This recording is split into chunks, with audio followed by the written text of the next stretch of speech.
parts of the country at 95% capacity in hospital beds, or particularly for the ICU beds. Those numbers will continue to decline over the next couple of weeks. He says people who are at high risk for serious illness should continue to protect themselves by getting vaccinated or wearing N95 masks. That's reporter Steve Simpson. North Dakota's only food bank experienced the second highest demand in its 39-year history in 2021 as coronavirus pandemic surged. Great Plains Food Bank, based in Fargo, provided 12.6 million meals for those in need in 2021. The nonprofit organization helped 121,000 people, more than in any year before the pandemic. As the pandemic gathered steam in 2020, Food Bank experienced record demand, providing food for 17.7 million meals for nearly 146,000 people. Food Bank is based in Fargo with a distribution center in Bismarck. KFGO Weather Center forecast this afternoon, partly sunny skies. North wind 4 to 15 miles an hour tonight, mostly cloudy, steady or slowly rising temperature. Tomorrow we'll have a high of 22, mostly cloudy, it'll be breezy, blowing snow in the open country, small chance for light snow as we find ourselves in the afternoon tomorrow. Wednesday, some blowing snow, morning high of 9 degrees and a low of 6. I'm Madison Quinn, News Radio, KFGO.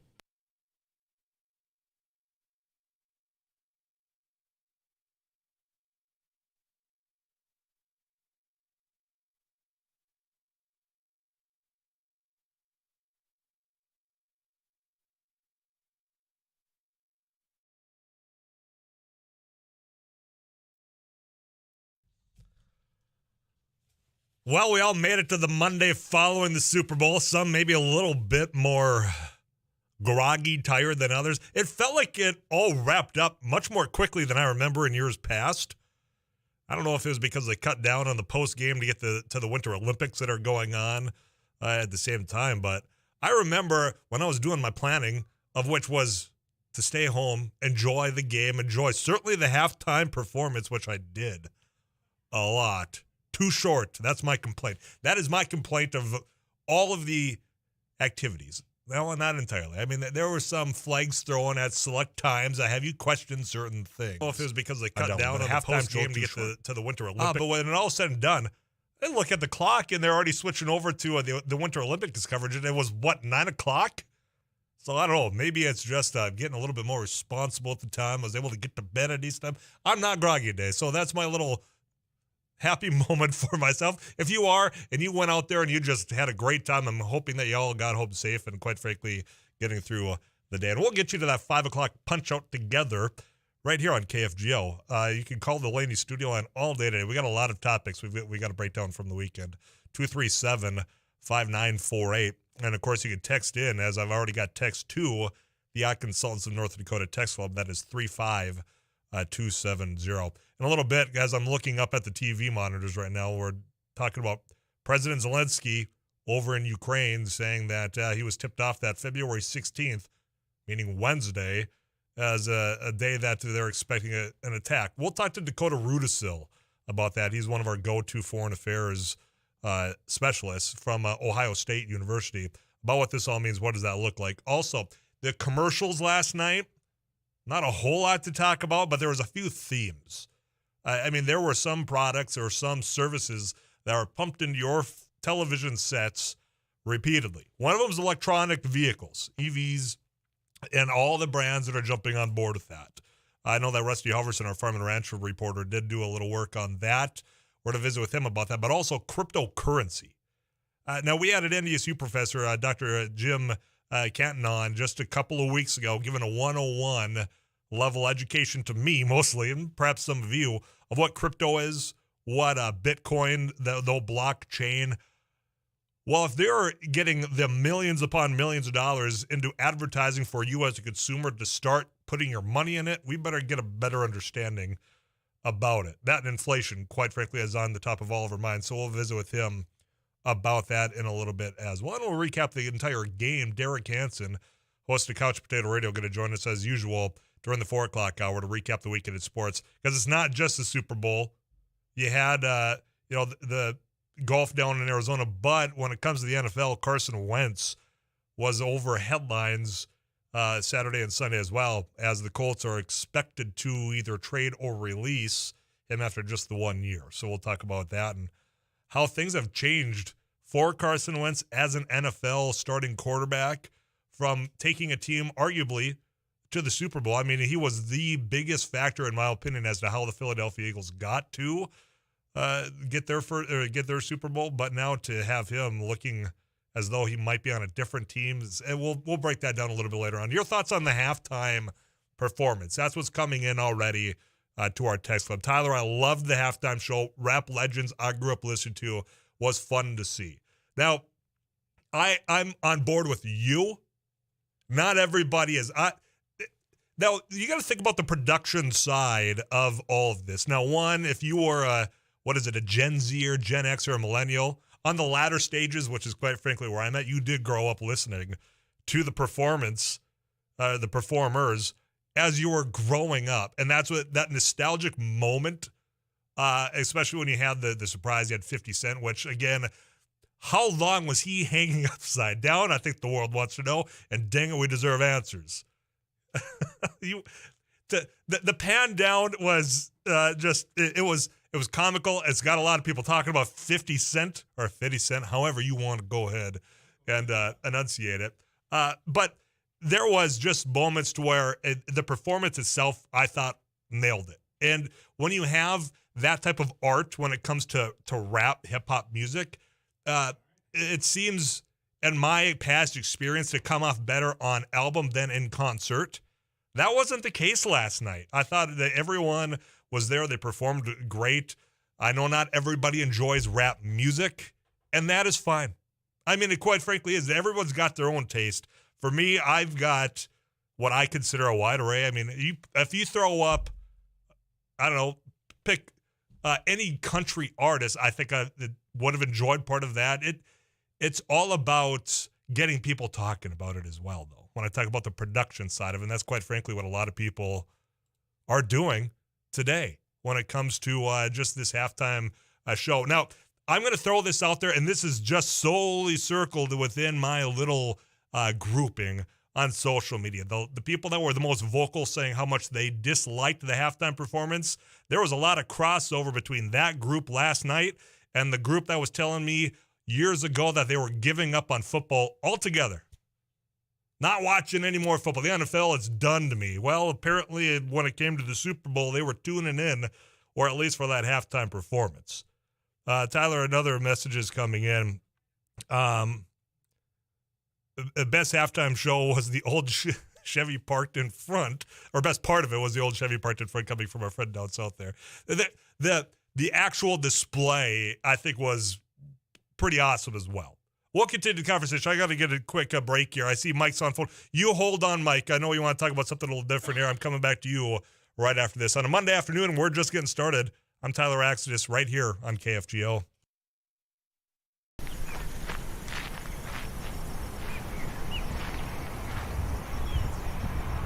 Robertson here with another Unbiased Radio. Hey, this is Abby Miller with the Derek Mighty Hansen, Couch 790. Potato Radio. Did you see that? It Takes Two. Doug here with the morning crew this morning. Paul Jerkins News Radio. Katie Eiler with It Takes Two. This is Jack Michaels, Voices Forces. Too tall, Joel Heitkamp here on the Mighty Sarah Heinrich. Tyler Axis, your host. The Mighty 790 and 104.7 FM KFGO. The names you know, the voices you trust.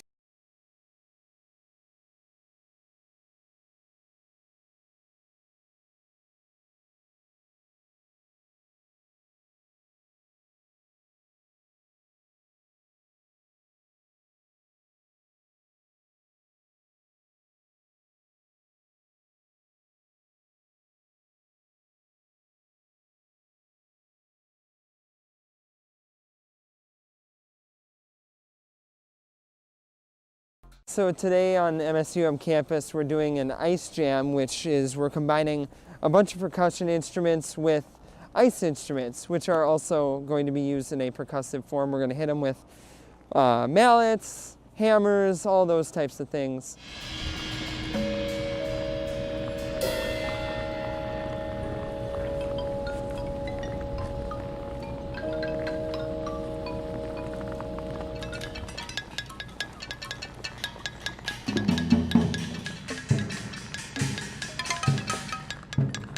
today is all improv, so we're all just kind of working with ideas that we just kind of think of as we go, and we kind of play off each other, and it's fun to collaborate, but also have a sense of independence.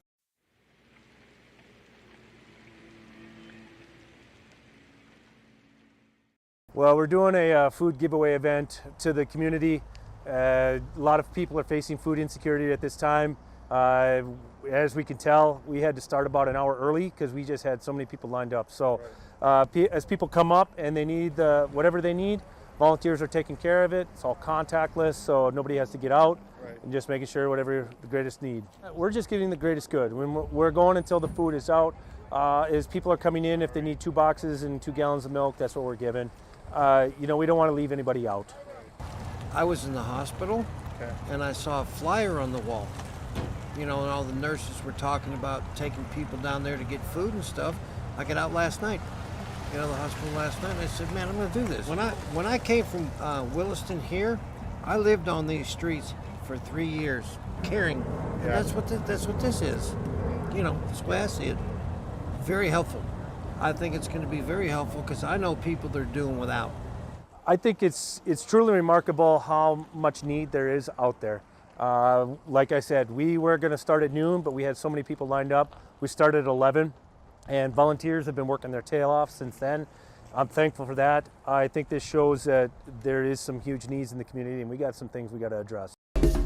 Thanks for watching News and Views on YouTube. Don't forget to subscribe and like our page, and send us a text anytime at 35270.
doing that, then giving that kind of watchful eye information to others that aren't involved anymore, okay, I can see where the legal questions do come in. 237-5948 is the Laney studio line, of which Mike just called in. 35270 is the text club. You know, I'm really curious in just a little bit here. We're going to be going, as I said, with Dakota Rudiso, pardon me, reading messages as I'm trying to talk here. If you've got this invasion happening, of which when you've got, you know, there's going to be some conspiracy about this too, because it's Ukraine and it's this administration. But I just saw that the ambassador and the embassy over there, I believe from the United States, directed to start deleting everything from computers because we're evacuating the embassy. So that's going to be an impact, I think, on us. But what does it mean just when you have Russia being aggressive as this, to where they're going to start invading a country that wants to have a democracy that I think is leaning towards wanting to be a part of NATO here? So if you say, look, as far as NATO goes, Putin, if you don't do nothing over there, you just stay put and we won't take Ukraine into NATO, is that not already a win for him? I mean, I don't know how you respond and prevent him from attacking, if that's even a possibility now. We've had a number of guests on, or people that are certainly more knowledgeable, experts on this, come on and say this seems to be quite inevitable. They predicted that this is going to happen and might be on a short time frame of when that happens here. But as far as it being over there in Eastern Europe, what does that mean here? I don't have the answer for that, and that's why I'm hoping that he could explain that for me in just a moment. If you have questions on the situation, I encourage you to start sending those in now so I can ask them, and that way I don't get caught up at the end saying, missed your messages. 35270 is where you send those. Tyler, did you give Peyton Manning the okay to use your theme song for Audibles for his commercial? I had more people text me during that commercial for what it was. Michelob Ultra is what it was. I don't know if it was some new brand. I don't forget, which tells you how great the advertisement was. But it had the Big Lebowski theme. It was a bowling theme. You had Peyton Manning come in, and they're playing Showdown by ELO. Now, to be perfectly honest, as I try to be every moment that I'm with you between 2 and 5 weekdays here on KFGO, we also took that from a bowling movie, which was Kingpin, which is one of, I think, the top comedies. It was a showdown between Bill Murray, Woody Harrelson, and that moment is what sparked it for us to start using it as our theme. So if credit's going to be where credit's due, Kingpin is where it originated. But people were texting about that because now when they hear Showdown, they think about Audible. So it's working, Eric. It is working. Thumbs up. Yeah, definitely intentional. I mean, I feel the same thing every time I hear that song. I get a little bit nervous that I'm not fully prepared and that we're not ready for the game. But that was I loved also just the hint of allusion to the Jesus. Yes. With Serena Williams in the all purple it was suit. It was well done. Now that was an all right commercial. We're going to be playing a clip from, I think, another one that both of us enjoyed as we were talking, and I think Rusty Alverson is going to be joining us in a minute. Enjoyed was, well, of course, about crypto, because about every other commercial was about crypto. But Larry David, we'll play some of that when we have our conversation about crypto. You can send in which ones you like. I, in fact, enjoyed the one of Scarlett Johansson and Colin Jost as well about reading people's. I don't know that it was necessarily selling the product of wanting to buy something that's going to out you in front of a dinner table full of friends. But it was it weird? The thing that everybody complains about is what they leaned on in that ad. Yeah, it was. But you know what? It was a great ad, I thought. But you can send those in as well. Dakota Rudisil, we're talking Ukraine, Russia. Are they going to invade, and what does that look like? That's coming up next.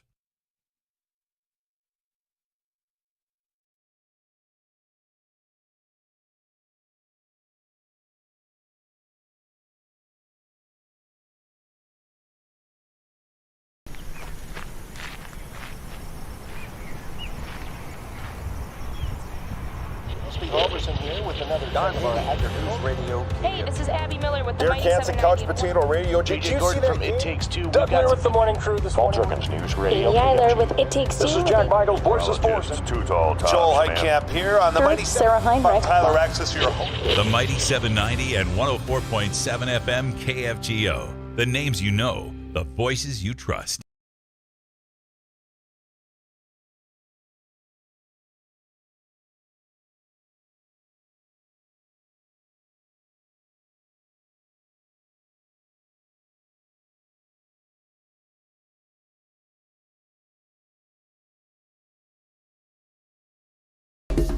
Thanks for watching News and Views on YouTube. Don't forget to subscribe and like our page. And send us a text anytime at 35270.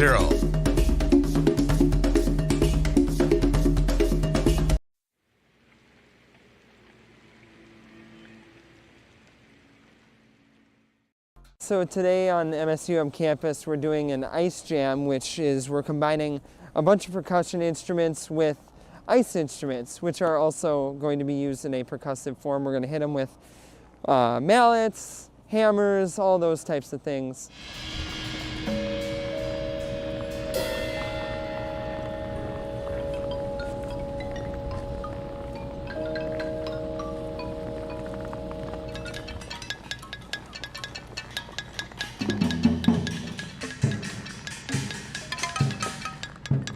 Today is all improv, so we're all just kind of working with ideas that we just kind of think of as we go, and we kind of play off each other, and it's fun to collaborate but also have a sense of independence. Well, we're doing a food giveaway event to the community. A lot of people are facing food insecurity at this time. As we can tell, we had to start about an hour early because we just had so many people lined up. So as people come up and they need the KFGO News, Fargo-Moorhead, 4 degrees. It's 2:30 this afternoon. We'll see a high of 4, and it's partly sunny skies. First part of civil rights trial against 3 former police officers is nearing its conclusion. After nearly 3 weeks of testimony, federal prosecutors are expected to rest their case today against 3 former Minneapolis police officers who are charged with violating George Floyd's civil rights. J. Alexander King, Thomas Lane, and Tu Tao are accused of depriving Floyd of medical care when fellow former officer Derek Chauvin pressed his knee into Floyd's neck. Tao and King are also charged with failing to stop Chauvin. Once the prosecution rests, defense attorneys will start presenting their witnesses. The attorney for Lane, Earl Gray, says his client will testify. Attorneys for Tao and King haven't said if those 2 defendants would take the stand. That's reporter Al Schock. North Dakota Department of Health says it will make more than 1.5 million free at-home COVID test kits available statewide. Kits will supplement the ongoing federal program that is making free tests available. Kits are being distributed statewide and will be available for pickup beginning on Tuesday. Health officials suggest citizens pick up tests as needed with a start of 2 tests per household member. Individuals can find locations where they can pick up free tests on the State Department of Health website. KFGO News Time, it's 2:31, currently 4 degrees.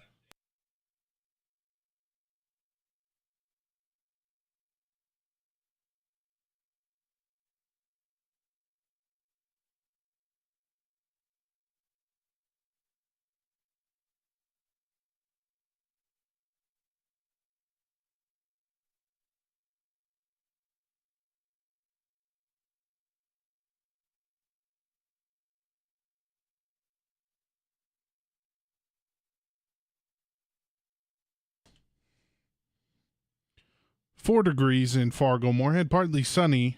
This is KFGO News. North Dakota is known for its 3 national parks, but recently visitors haven't been able to access certain areas due to maintenance needs. Senate National Park Subcommittee has met to review the bipartisan Great American Outdoors Act, which was signed into law almost 18 months ago.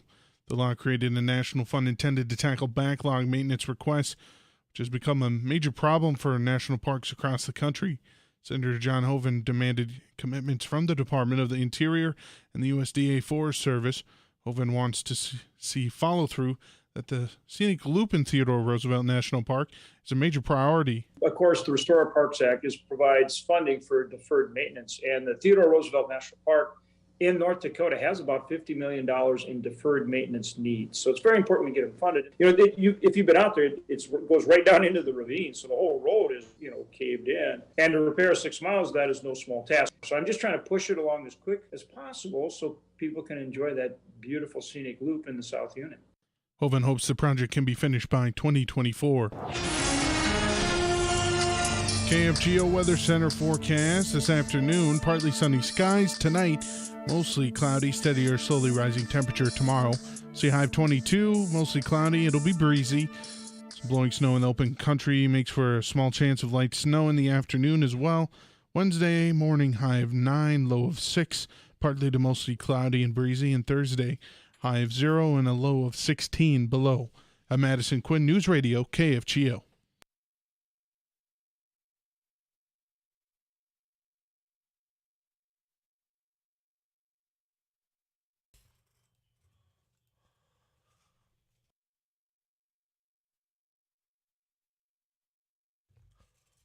Good afternoon, Rusty Halverson.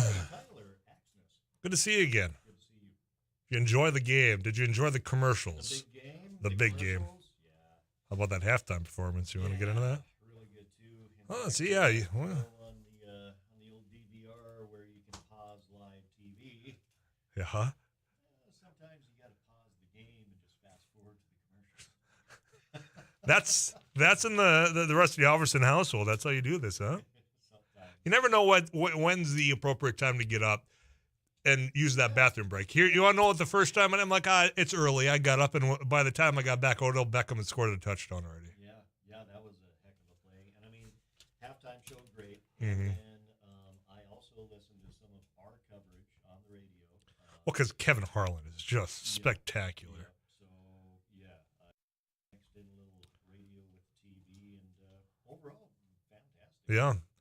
Commercials, there's a couple of things that kept coming back up. One's cryptocurrency. We're going to have a conversation with a professor on, because, I mean, they were targeting for consumers. Obviously, that's what these ads are geared towards. So if you're, little old Jane watching here and you're not sure, well, so we're going to have that one-on-one. The other thing that I saw a lot of, electric vehicles all over the place.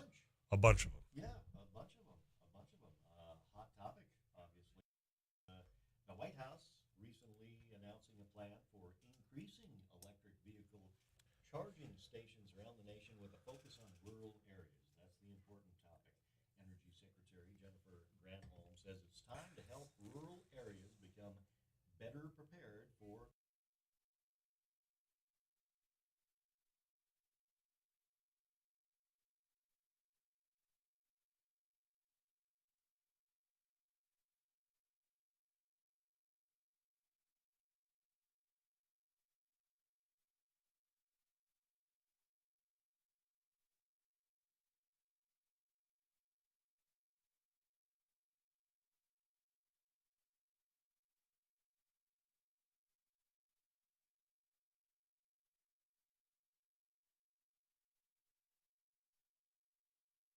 of high-use corridors, mostly interstates, and the White House does have a goal, half the cars on the roads being electric by 2030, and obviously in rural areas, when there's a lot of territory to cover, you're going to need those charging stations.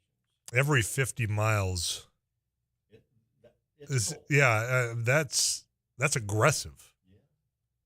Yeah, I get not having it more than a mile off the road. I'm just trying to picture it because I do not have I don't have an electric vehicle. I mean, I know what these look like in town here, but if you're driving now, I get and it's not typically, but back where I'm from, every 30 miles was a town, so you can make that work. But you have some stretches here that it ain't going to do that. That's a good example. But I think of it, say, you live in Wapaton, you've got family in Williston. That's a poke. Yeah. If you want to take the family out to Mount Rushmore, Mm-hmm. that's a big poke too. It is. That's a lot of money going into it, so maybe they can make it work. Yeah. All right. You come back next hour? Did we talk about the avocados yet? No. I heard the report of said avocados. I'm not a big avocado. I'm one of that older millennial, so I'm not the avocado on toast. Guac is, it's okay. So next hour, do Mm-hmm. And drug cartels? Sure. Okay, because they're all in the same story that I heard. All right, Rusty, appreciate it, man. Save that chair for you. If you want to check out more of his work, Sarah Heinrich, Rusty Alverson, multi-award winning agriculture journalist, KFGO.com. You just click on that agriculture tab to learn more. CBS National News on the way. I would not be surprised if they tell you what we're going to have a conversation with Dakota Rudisill. He is with Ohio State University. He's got such a background in foreign affairs, intelligence, what's going on at the border of Ukraine and Russia. He'll tell us next.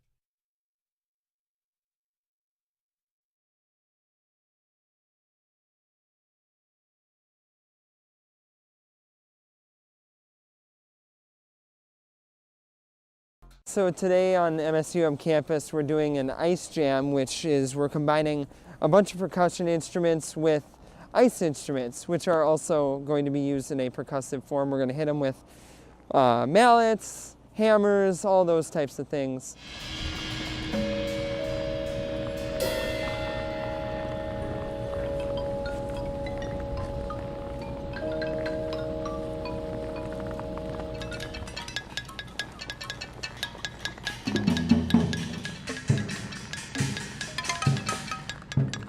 Today is all improv, so we're all just kind of working with ideas that we just kind of think of as we go, and we kind of play off each other, and it's fun to collaborate but also have a sense of independence. Thanks for watching News and Views on YouTube. Don't forget to subscribe and like our page, and send us a text anytime at 35270.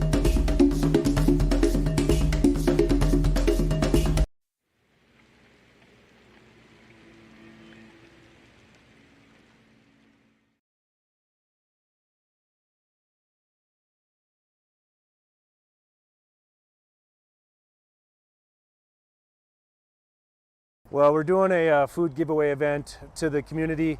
A lot of people are facing food insecurity at this time.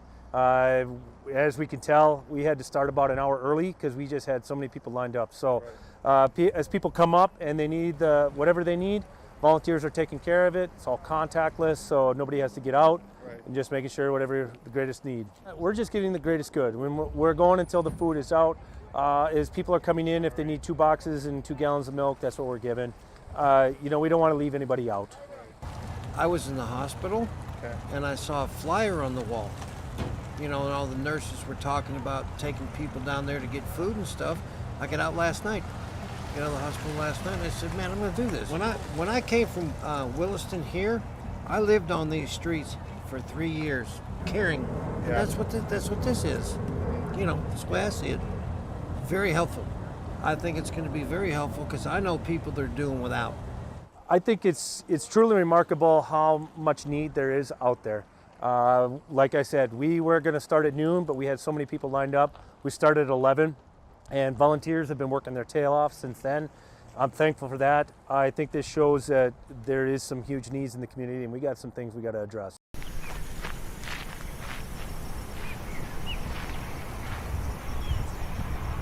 Alverson here with another News Radio. Hey, this is Abby Miller with the Derek Hansen, Couch Potato Radio. Did you see that? It Takes Two. Doug here with the morning crew this morning. News Radio. Amy Eiler with It Takes Two. This is Jack Michaels, Voice of Sports. Joel Heitkamp here on the Mighty Sarah Heinrich. Tyler Axis, your host. The Mighty 790 and 104.7 FM KFGO. The names you know, the voices you trust.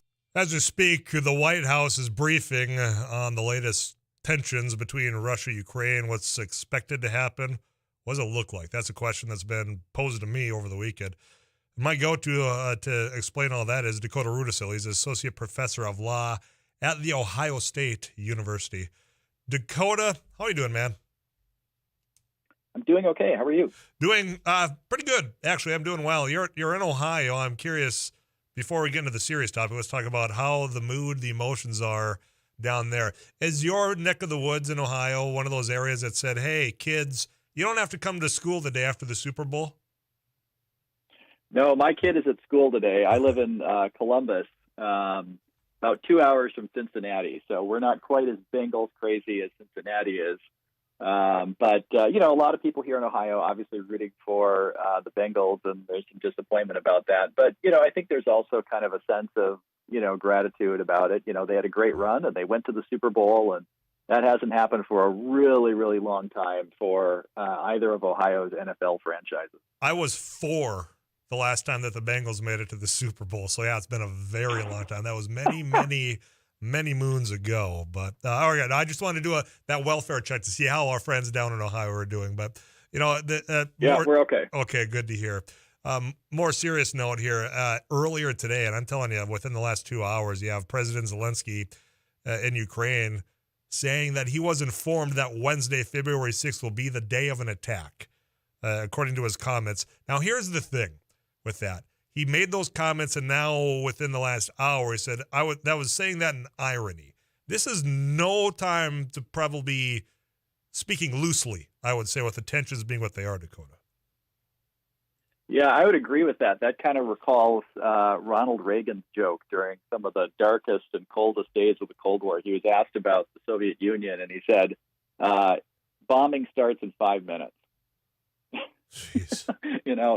That is not something you want to joke about. But no. Yeah, obviously the situation is not good at all. There's a lot of bad news out there. Since you and I last had a chance to check in, Russia's been deploying more forces near Ukraine. They're conducting a major military exercise in the country of Belarus, which is right to the north of Ukraine. The Russians and the Belarusians together. The Russians have a naval buildup going in the Black Sea. That's to the south of Ukraine. And just a lot of activity. And they've also been sending in some military units and some support units that were not there before, such as medical support, logistics support. So all the indications are that, the Russians are in position if they want to do a full-on invasion of Ukraine. Certainly not good. I think if we want to look for some good news, it's that there's still conversations going on. President Putin and President Biden have been talking. France's president was recently in Moscow. The German chancellor is going today. The foreign ministers are talking. And so, as long as it's talk and not war, that's better than fighting. And so at least so far, right, the Russians don't want to pull the trigger. And so that's encouraging. It's 2022. What does an invasion look like now? Yeah, that's a really interesting question. I think it looks a little bit like what we all kind of think about with a major military invasion, with armored units and, artillery, massed infantry, mechanized infantry, air power, air and land delivered missiles, naval attacks on Ukraine's Navy. It's not very large, but, certainly would probably be that, major drops of paratroopers, all that stuff. So all the normal kind of conventional stuff would probably be there. But additionally, here we are in 2022, as you note, cyber attacks are a major part of Russian doctrine and capability. And they're also known for what's called hybrid warfare, which is you integrate, typical conventional war with, again, cyber attacks, misinformation operations to confuse people, insertion of what are called little green men, these paramilitaries who are they're green uniforms, but they have no insignia, and they just kind of show up and start doing stuff. And the Russians have deniability. They say like, oh, no, that's not us. That's just some local militia, or, these are Russian speakers who are afraid of, oppression. Later it turns out, this is what happened in 2014. Later it turns out these little green men is completely orchestrated from the Kremlin. So it would be a more complicated form of warfare than we've seen in the past. We think about the attacks on military, civilians, all those that come. The reason why I ask this is just because as of today, the United States embassy is being withdrawn. They're moving people out, because obviously you got ambassadors, you got that. And I mean, does this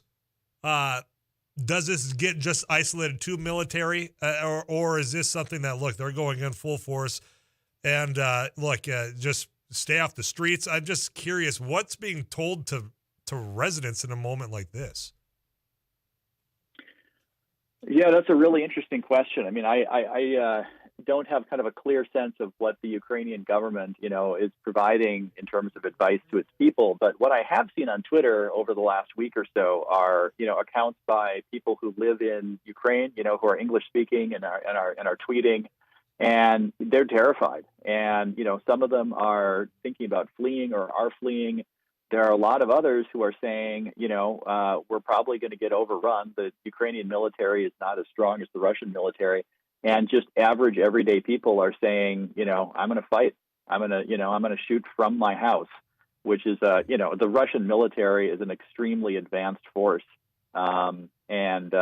Just the idea that kind of average everyday people in Ukraine, would pick up their Kalashnikov or shotgun and, go and try to fight the Red Army says a lot about people in Ukraine caring about their country and their future. But it's also just the potential for a human catastrophe is huge. I mean, I've heard projections of, that a full-on Russian invasion would kill 50,000 civilians in the next week and a half, 2 weeks. I mean, that's just a staggering and horrifying number.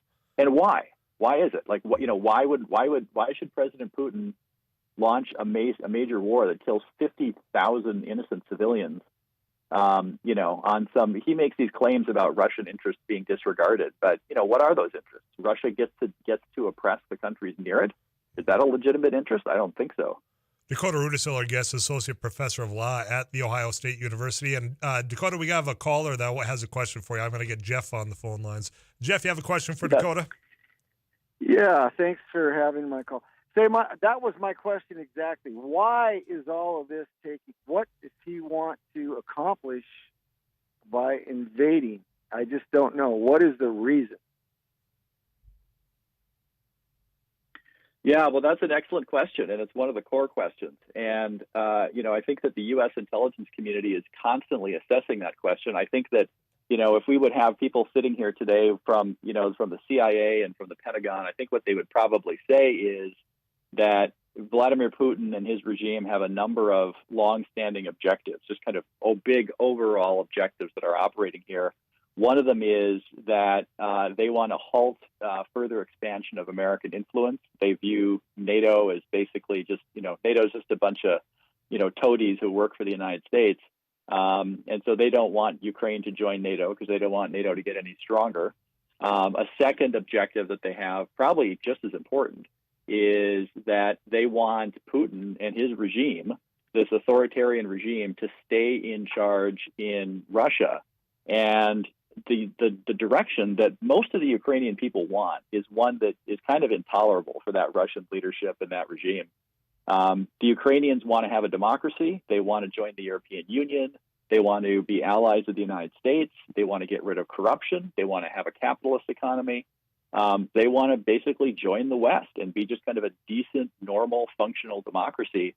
And that idea is a terrible threat to Vladimir Putin and his regime because he took a country, Russia, that was trying to be a democracy in the 1990s and turned it into an authoritarian state under his rule with a bunch of really, really rich people around him who are just profiting off people in Russia. I mean, Russia's a terribly corrupt authoritarian place. And so, having kind of a beacon of liberty in Ukraine, in Putin's view, might inspire Russians to say that they want to push him out. So that's why they want to keep Ukraine from joining the West.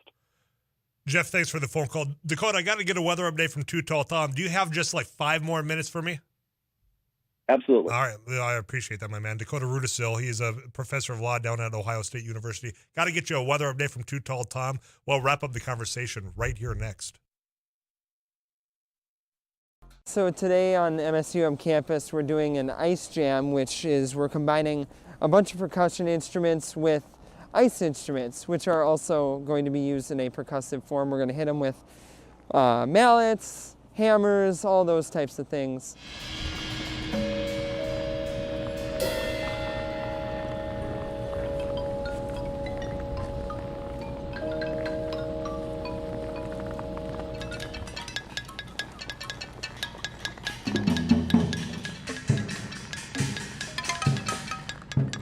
Today is all improv, so we're all just kind of working with ideas that we just kind of think of as we go, and we kind of play off each other, and it's fun to collaborate, but also have a sense of independence.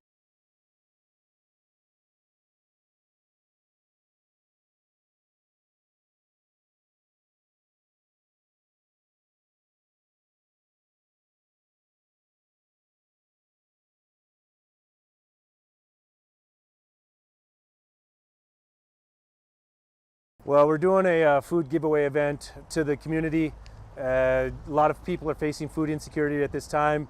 As we can tell, we had to start about an hour early because we just had so many people lined up. So as people come up and they need whatever they need, volunteers are taking care of it. It's all contactless, so nobody has to get out. Right. And just making sure whatever the greatest need. We're just getting the greatest good. We're going until the food is out. As people are coming in, if they need 2 boxes and 2 gallons of milk, that's what we're giving. We don't want to leave anybody out. I was in the hospital, and I saw a flyer on the wall. And all the nurses were talking about taking people down there to get food and stuff. I got out last night.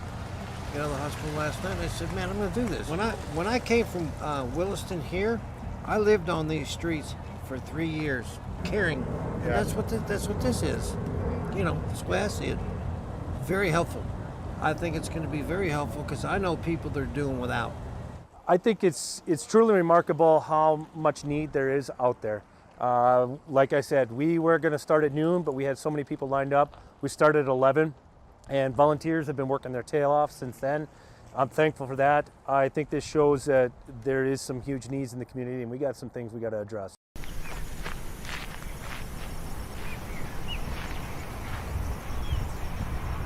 Robertson here with another News Radio. Hey, this is Abby Miller with the Derek Mighty Hansen, Couch Potato Radio. Did you see that? From It Takes Two. Doug Miller with the morning crew this morning. Jerkins News Radio. Katie Eiler with It Takes Two. This is Jack Michaels, Voices Forces. Joel Heitkamp here on the Mighty Sarah Heinrich. Tyler Axis, your host. The Mighty 790 and 104.7 FM KFGO. The names you know, the voices you trust. You just answered Jeff's question about, what does Putin want and what does Russia want? What is the United States' interest in keeping Russia out? I guess is the bottom line question I'm going to ask you before I let you go. Yeah, well, I think one interest we have is standing up against Putin's demands and his threats. He's making a number of demands that are just unacceptable for the NATO alliance, which is now about 70 years old and has guaranteed the safety of the United States and its European allies. I mean, so what Putin is saying is that he wants NATO not to station military forces in Eastern European countries that have voluntarily joined NATO, which is ridiculous. He additionally wants NATO to announce that they will not allow Ukraine to join NATO, which reverses NATO's longstanding policy of an open door, which says any state that wants to join NATO and participate in the Common Defense Alliance can do that. So from NATO's standpoint, this would Russian demands would be intolerable. I think we also have a national security interest in protecting democracies in the world. I mean, we can't be the world's policeman. We can't protect everything in the world. But, on the other hand, here we have tens of millions of free people, who want to stay free, who want to adopt our model, who want to join the West. And, they're about to just get crushed and killed by the tens of thousands by a vicious authoritarian state. So, so it matters on that, democracy level, ideas matter, and it matters on a human level too. Unfortunately, we're just, we have a bad hand because I don't think that, plainly there's no appetite in the West to fight a war with Russia over it. So what can we do? We can threaten economic sanctions. And I think Biden and NATO countries have done that really well. I think the threats about really biting sanctions, and they sound very severe, I think so far that's held Putin back from invading. Dakota, I'm out of time, man. I always appreciate you giving a little bit of yours to explain the situation on the ground. We'll chat again soon, all right? Hey, anytime. All right, appreciate it. Dakota Rudisil, he is formerly involved with intelligence agencies. Somebody's asked about the qualifications. I will get to those, but I have got to get you caught up with CBS National News. More Afternoons Live right after this. So today on MSUM campus, we're doing an ice jam, which is we're combining a bunch of percussion instruments with ice instruments, which are also going to be used in a percussive form. We're going to hit them with mallets, hammers, all those types of things.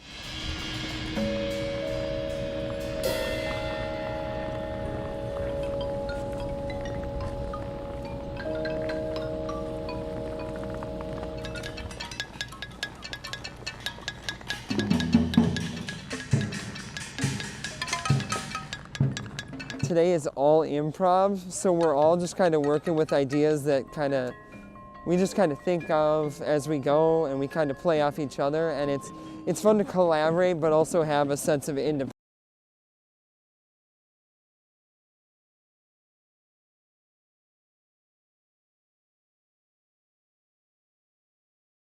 Well, we're doing a food giveaway event to the community.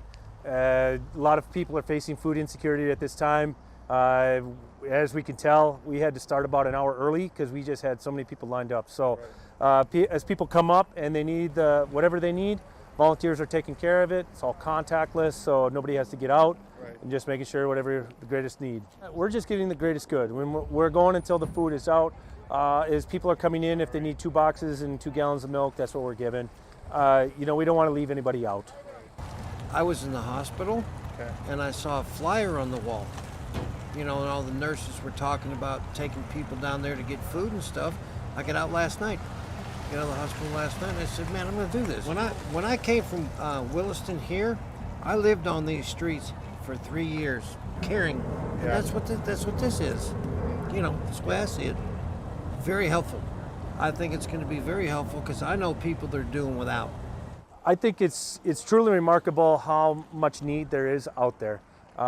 Like I said, we were going to start at noon, but we had so many people lined up. We started at 11, and volunteers have been working their tail off since then. I'm thankful for that. I think this shows that there is some huge needs in the community, and we got some things we got to address.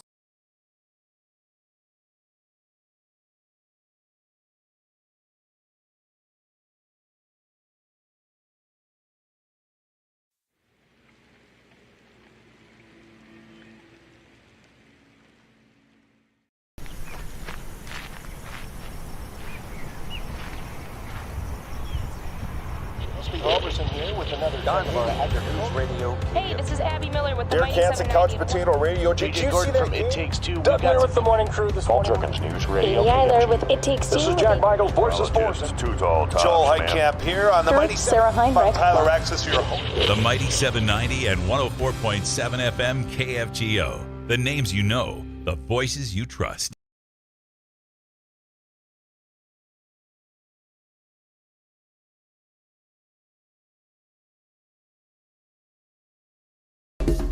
Thanks for watching News and Views on YouTube. Don't forget to subscribe and like our page, and send us a text anytime at 35270.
As we get you ready for KFGO News, check in with Paul Juergens in the KFGO News Center. Bon Jovi's Living on a Prayer hit number 1, 1987.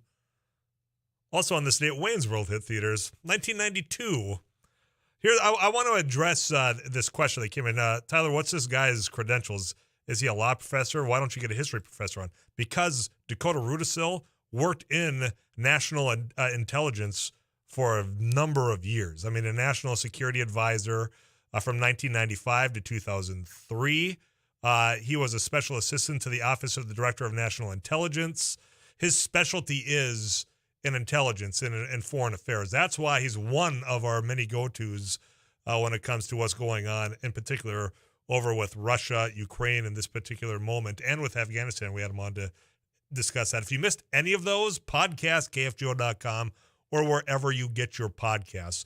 We'll continue this conversation a little bit later on. We got to switch gears. Cryptocurrency was being thrown into your television sets repeatedly last night during the Super Bowl commercials. We're going to talk with an NDSU professor about that next.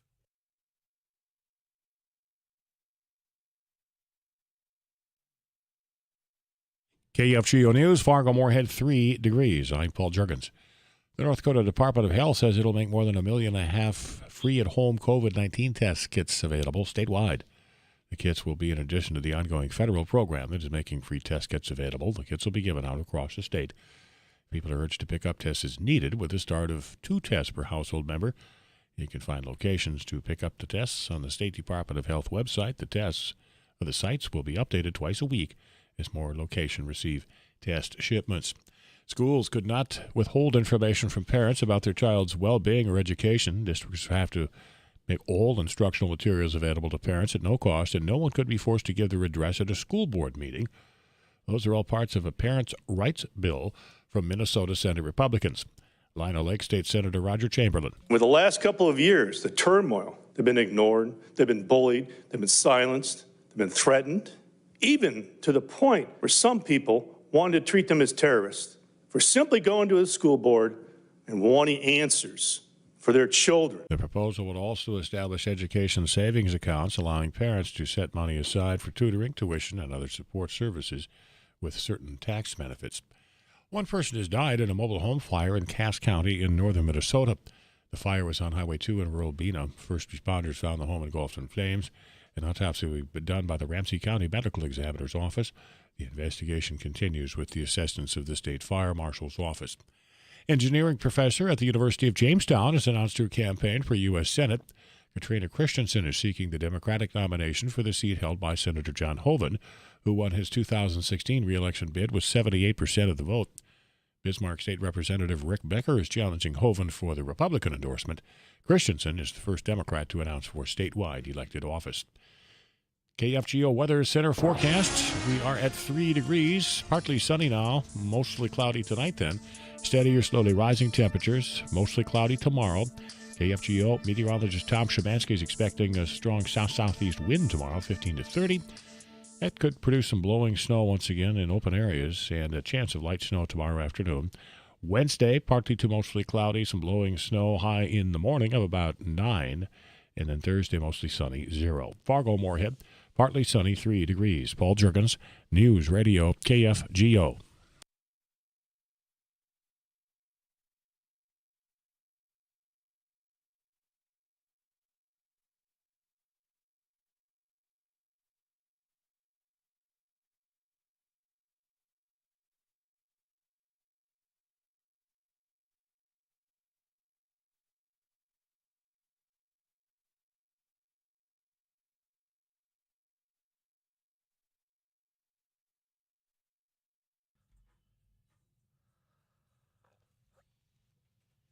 If you took in the Super Bowl, whether it was for the game, the halftime performance, or as we just played a bit of one of the commercials played, you saw a lot of advertisements that were geared towards getting you as a potential consumer to go ahead and invest in cryptocurrency.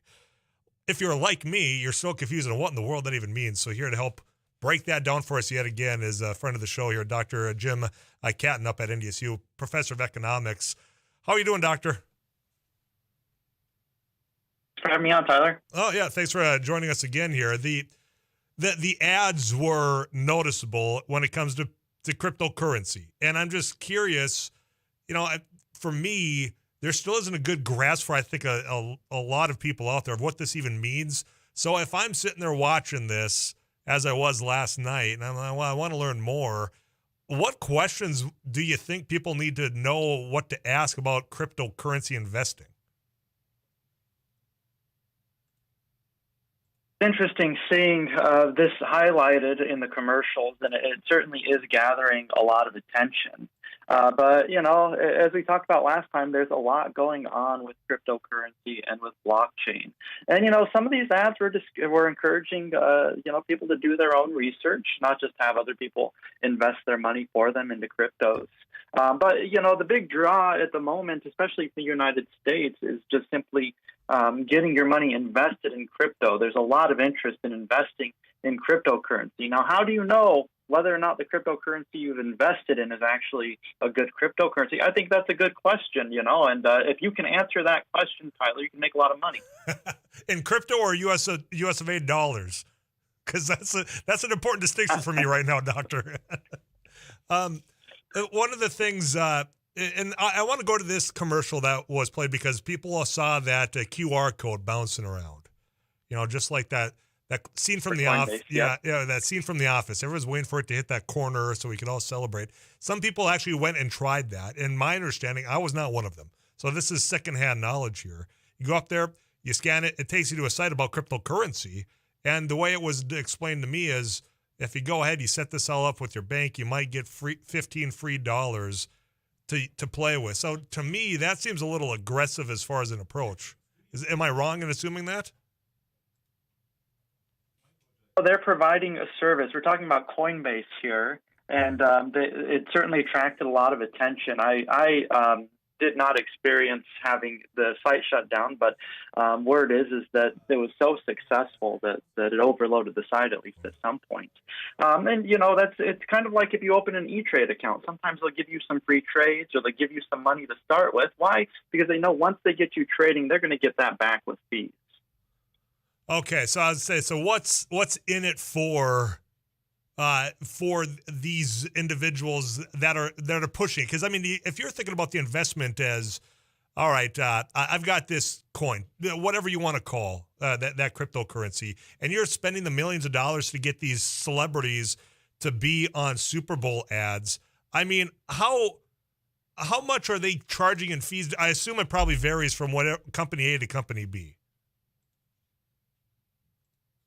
It doesn't really require all that much as long as you get somebody in. It's the same way with grocery stores, or there's a story about Target, Target, the corporation. Mm-hmm. And their goal is to get consumers in, basically around the age that they're starting to become parents. Because right when they get you in, as your parents, you're going to stay there for life. This is the theory anyway. And they believe enough in it to base their strategy around that. If you can get people investing with your company, and that company gives you access to cryptocurrency, then once you start there, why would you need to find a new place if the company is working for you to begin with? That makes sense. Dr. Catton is our guest from NDSU, professor of economics.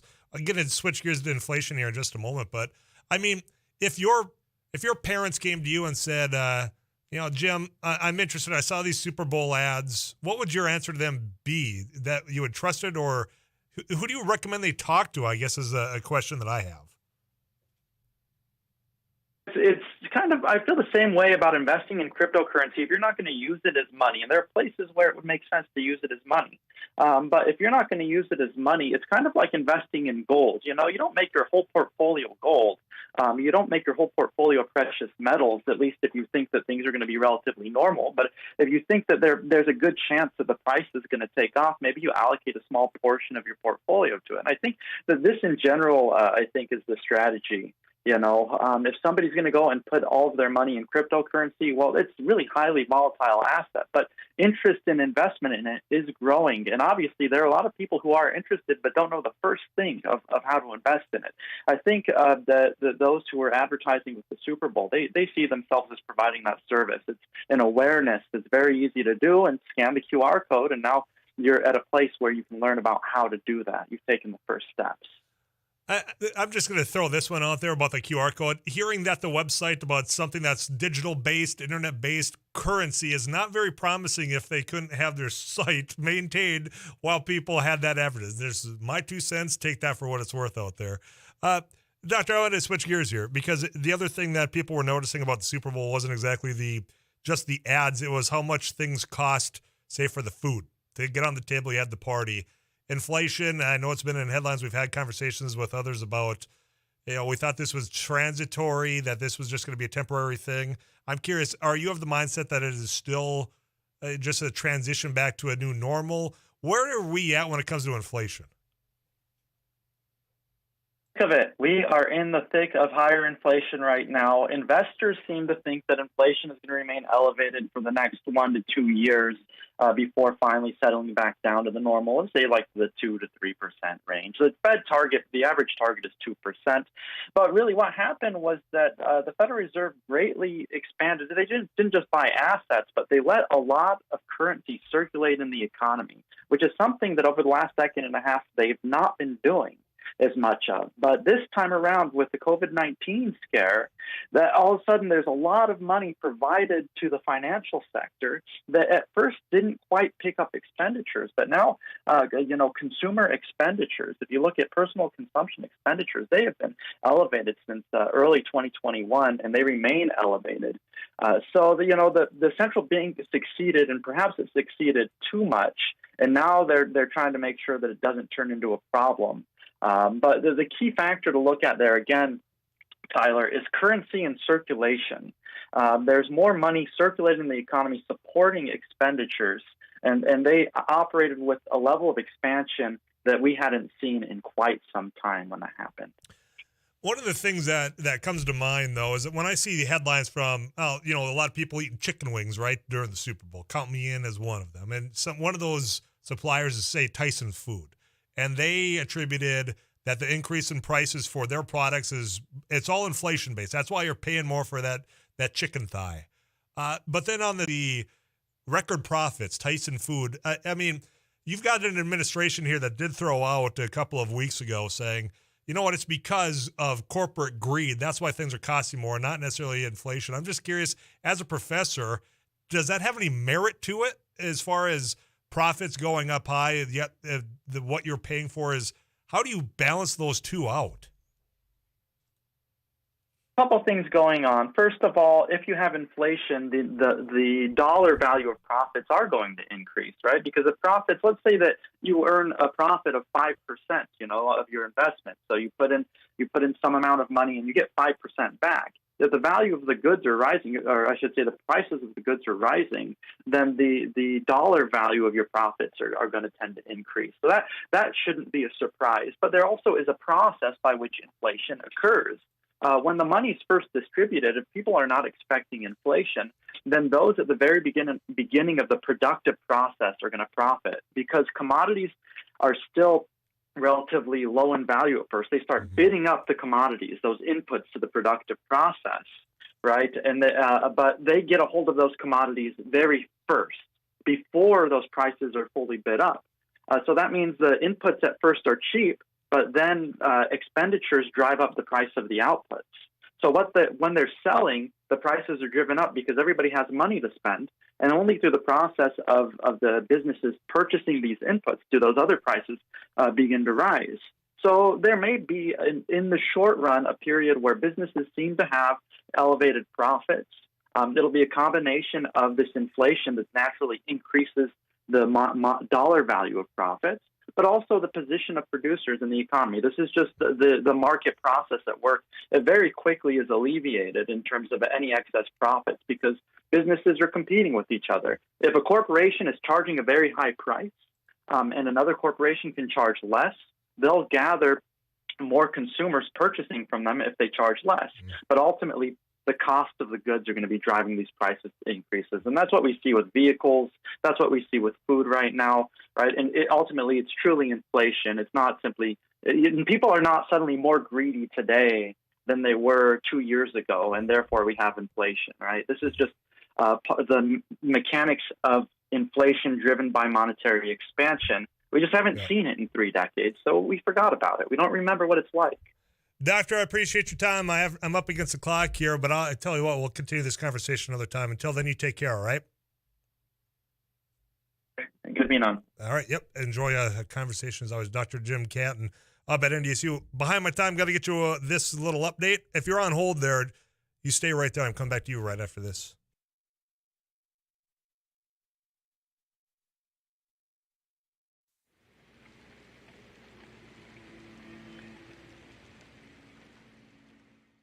So today on MSUM campus, we're doing an ice jam, which is we're combining a bunch of percussion instruments with ice instruments, which are also going to be used in a percussive form. We're going to hit them with mallets, hammers, all those types of things.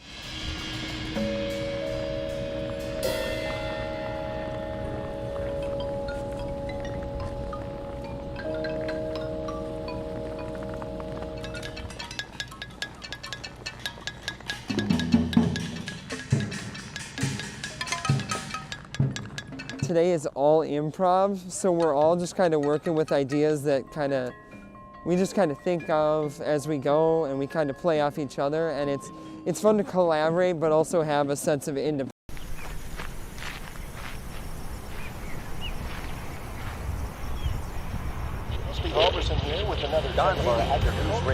Hey, this is Abby Miller with the Derek Hansen, Couch Potato Radio. Did you see that? It Takes Two. Doug Miller with the morning crew this morning. Jerkins News Radio. Katie Eiler with It Takes Two. This is Jack Michaels, Voices Forces. Too tall. Joel Heitkamp here on the Mighty Sarah Heinrich. Tyler Axis, your host. The Mighty 790 and 104.7 FM KFGO. The names you know, the voices you trust.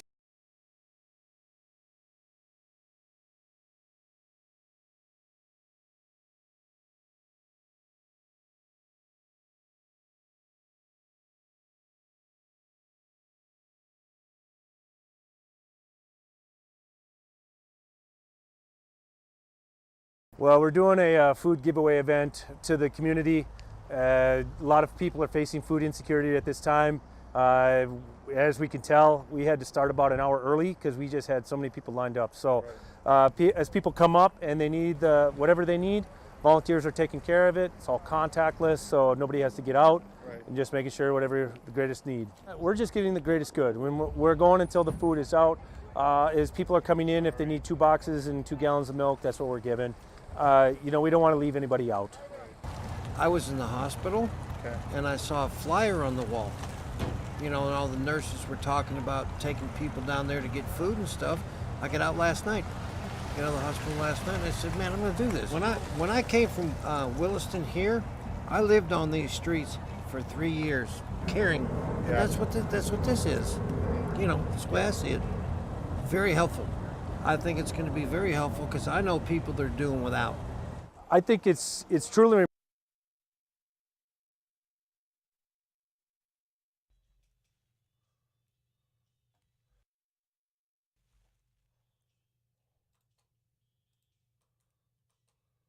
Lady studio line open to you at 237-5948. And, of course, all these messages at 35270. That's the iConsultants of North Dakota Text Club. And I'll get back to those, but we get to the phone lines first, and that's where Mike is called in. Mike, thanks for calling. How are you doing this afternoon? Just great. Very good. What's on your mind today, man? Hey, I'm a full disclosure. I'm a conservative. I consider myself conservative. I've just been watching the news cycles over the weekend, and I've checked out kind of all the major news sites, and there's not one mention of what happened in federal court with John Durham and the whole Hillary Clinton DNC infiltration of servers, Trump White House. I mean, this is explosive stuff. I grew up when I was a kid in the early 70s, and Watergate was happening. This is like Watergate on steroids, and it's more upsetting to see that you've got Fox News, which I usually consume and look at, and then there's nothing on what we considered mainstream media. I mean, this is this was history changing events, and that's all we saw for the last 3 to 4 years was Trump Russia, and it just sows more distrust in the media, and I wanted to get your take on it. Oh, Mike, it's funny because I don't know if you were listening earlier, but we had another Mike bring up this exact topic earlier on, and we had mentioned that the news dump, as we used to call it, because that's what I've discussed other times, because on a Friday afternoon, 5 o'clock, well, and by the way, you had the Super Bowl going, and you're hoping that fewer eyes are going to get on things. Coming in as blind as probably possible. I know that this report is out. I've got some of the information in front of me here, but I haven't done the deep dive. So my question of the other Mike, and if you've been consuming it on these other outlets, is what's the evidence that came forward now, or what is expected to be coming out of this now that it's into this federal court? Well, it looks like John Durham, again, I think who was an Obama appointee. That's what's really crazy, years ago. But then was, William Barr put him in charge of the Trump-Russia collusion thing and whatnot.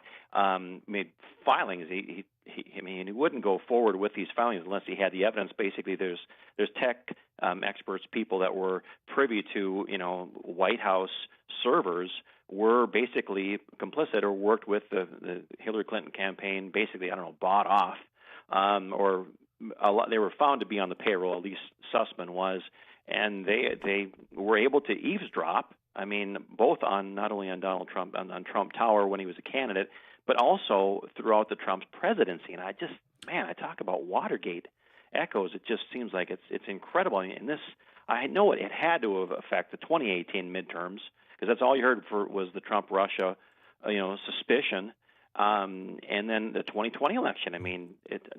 Anyway, it's just I've called my congressman and senator's office. This is spooky stuff. This is blatant subversion. This is inside domestic espionage. Do you think those would be accurate? Well, Mike, that's where I need to figure out what in fact really was revealed to that. Yeah, because I know all the chatter that was out there during the election saying, hey, look, they're spying on us. And I think John Durham, wasn't he a special counsel appointed from President Trump as well during the whole interference? So the connection between the two is where my mind is muddied in this, because if he was appointed by Trump, how does this all flush out? I don't have an answer there, but I'm looking for one. Yeah, let the evidence speak for itself. I think that's what's really is most critical. But again, what I'm trying to take a step back and see is why is there so much disparity, in our news programming? It's like it should not be as biased as it is, and that goes for Fox News as well. There should be. Facts should be facts, and can't we? Because it really is. This is our republic we're talking about here. This is Mike, such a huge deal. Up against the clock here. I appreciate the phone call. You can call back in. And I said this to the other Mike, which odds of that, if you would have put a bet on that in Vegas, that you have two Mikes calling in about this, it'd be a good payoff for you. With this evidence that's coming out, I'm telling you, we'll have the conversation. I don't have that evidence right now, but I tell you what, you've given me homework. I will go and try to figure out what in the world the new evidence is and how troubling it is what's being relayed to me. If there's merit to it, we'll talk about it. KFGO News Now.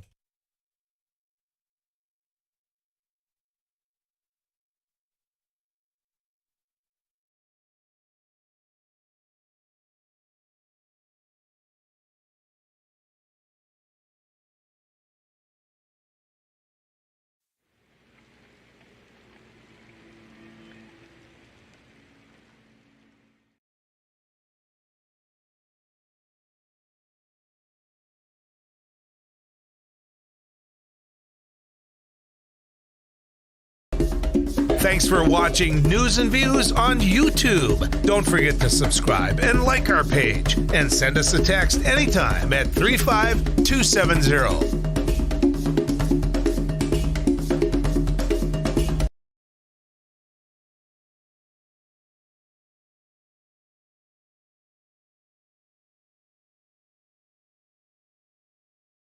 So today on MSUM campus, we're doing an ice jam, which is we're combining a bunch of percussion instruments with ice instruments, which are also going to be used in a percussive form. We're going to hit them with mallets, hammers, all those types of things.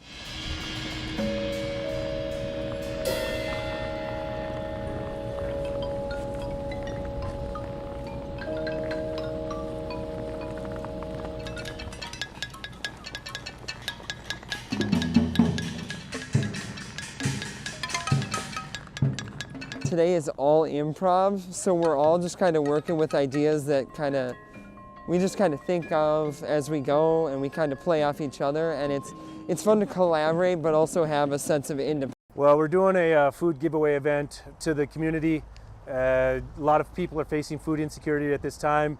As we can tell, we had to start about an hour early because we just had so many people lined up. So as people come up and they need whatever they need, volunteers are taking care of it. It's all contactless, so nobody has to get out, and just making sure whatever the greatest need. We're just getting the greatest good. We're going until the food is out.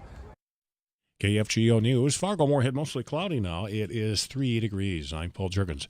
More than half of Minnesota residents who tested positive for COVID-19 in December were vaccinated.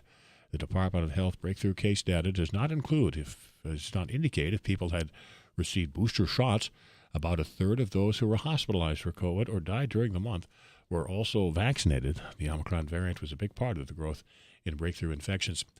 The Omicron variant is easing in Minnesota, but other parts of the country are still seeing a rise in cases. U of M infectious disease director Dr. Michael Osterholm says the so-called Omicron blizzard is still causing problems after peaking last month. The challenge is that the tail of that peak isn't done yet. We still are seeing transmission out there. Hospitals, while the number of patients hospitalized has been decreasing, are still in many parts of the country at 95% capacity in hospital beds, or particularly for the ICU beds. Those numbers will continue to decline over the next couple of weeks.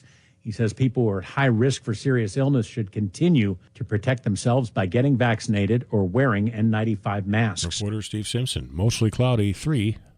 This is KFGO News.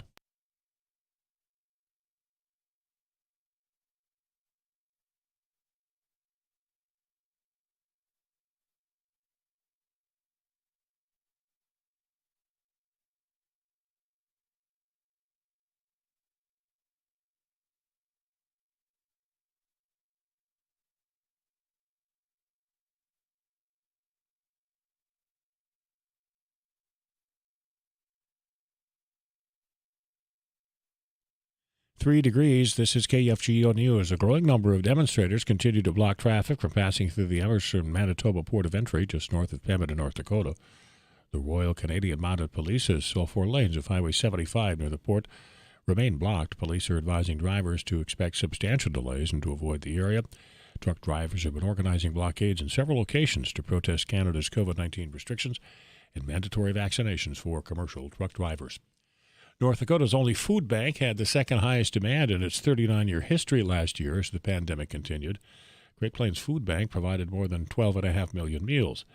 The nonprofit organization helped 121,000 people, more than in a year before the pandemic. As the pandemic gathered steam in 2020, the food bank experienced record demand, providing meals for nearly 146,000 people. The food bank is based in Fargo with a distribution center in Bismarck. An assistant engineering professor at the University of Jamestown has announced that she is seeking the North Dakota Democratic nomination for U.S. Senate. Katrina Christensen says she received a Ph.D. in agricultural engineering and biorenewable resource and technology from Iowa State University. In her video announcement, she says she would be a strong independent voice for all North Dakotans. I want my state to have a senator who will work every day to do what's right for North Dakotans. I want my country, the country I love, to have leaders who will work to strengthen our democracy. I will be dynamic. I will be an effective problem solver. Christensen lives in Jamestown and is married with 3 children. On the Republican side, Senator Hoeven is facing a challenge for the nomination from State Representative Rick Becker of Bismarck. The owners of a business in Forest Lake, Minnesota, say a thief broke into their game shop and stole Pokemon merchandise that they estimate was worth $250,000. The thief avoided the store's security system by breaking into a vacant business next door and then busting through the wall to one of the gaming store's storage areas. The thief removed 2 rooms worth of inventory without entering the main store, which would have triggered an alarm. Mostly cloudy tonight, Fargo-Moorhead, with steadier, slowly rising temperatures. High tomorrow, 22, mostly cloudy, maybe some blowing snow in some areas. There's south-southeast wind at 15 to 30. And KFGO meteorologist Tom Shemansky has a slight chance of light snow in his forecast for the afternoon tomorrow. Fargo-Moorhead, mostly cloudy, 3 degrees. Paul Juergens, News Radio, KFGO.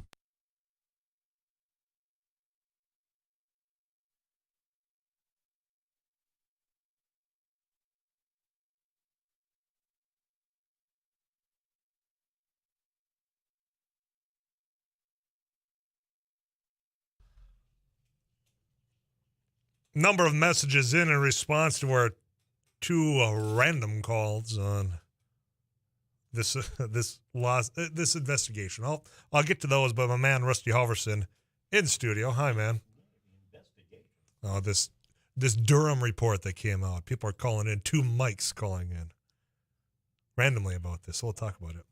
But I want to talk. You said avocados. Now, if I'm at any restaurant or if I'm at a Super Bowl party and I got a bowl of salsa or a bowl of guacamole, I'm going salsa 98% of the time. Okay. Yourself? I go both. Look at you. He's a man that aims to please. This Rusty Halverson is. Yeah, thanks for that reminder. Yep. I told everybody I'm done on Friday. I'm no more reminders. If it's 3:35 on Valentine's Day and fellas, you don't have it figured out, it's too late, man. Yeah, nope. Don't ever rely on the gift card on Valentine's Day. I do not have any experience, but I can just picture and walk through in my mind what the response to that would be. But you had said, have you seen what's going on with the Mexican avocados? Yeah, and it's a story that came out over the weekend. Some folks might remember, Tyler, and maybe you got the Super Bowl commercial for Mexican avocados. Mm-hmm. They had Julius Caesar, and he was like by a Coliseum, and he was talking about how much he liked his salads and stuff like that. And they're like, "Give it to us, Caesar. Yeah. We give it." Caesar salad.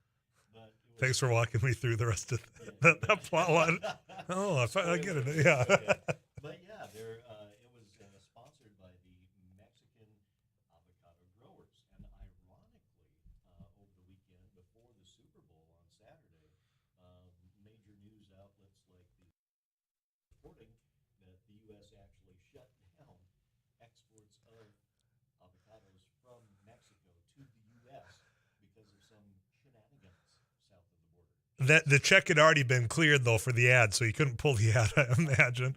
I already spent the millions of dollars on that, so let her ride. Yeah. What shenanigans? Well, exports of avocados, according to the wire services, the latest victim of the drug cartel turf battles and extortion of avocado growers in Mexico. We only import from one certain area of Mexico, and we've had a ban in place since the early 1900s because we need to protect the avocado industry in the U.S. from like diseases and pests and stuff like that. And so we have USDA APHIS inspectors in this one state of Mexico, Mm-hmm. and they oversee and check everything that's being exported. One of these inspectors was threatened by a Mexican cartel. On avocados. Yeah. Okay. When you think about cartels, you're thinking about something very illicit. And then not usually the thing that those millennials are throwing on toast. Yeah. Okay, go on. So the inspector was threatened. This was confirmed by the Mexican Department of Agriculture. The inspector was threatened, and we don't put up with that kind of stuff. And so, Nor should we. No, and so the inspector was pulled off the job, and now you don't get to export to the U.S. until this is a temporary situation. But yeah. So supply chain, avocados, getting a bit of a kink in that one. Yep. So I imagine that we've got a supply that's already here. I mean, so you can buy it while it lasts. Especially in the state of California, they've got wonderful avocado growers. And from what I've heard from my sources in the industry there, it's going to be a good crop this year. So Fancy that. Yeah, don't be doing what you did with all the toilet paper like 2 years ago. Speaking of that, there's another story that's being reported by major news outlets about a shortage, not a shortage, but a slowdown of glyphosate production by Bayer. Now, Bayer sending out an advisory to retailers that they may not be able to fully deliver all of the promised supplies. They're talking about force majeure. That's kind of like an act of God clause, where we may not be able to fulfill contract promises because there was a mechanical failure at one of Bayer's manufacturing plants. Mm-hmm. So we have confirmed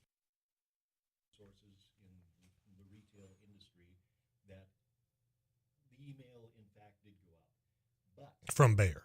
Yeah. Okay. From Bayer. But again, glyphosate has been off patent for like 2 decades. So there are hundreds of different brands of glyphosate out there. Bayer saying that it may not be able to meet its promises, but there's not going to be a shortage. And again, toilet paper.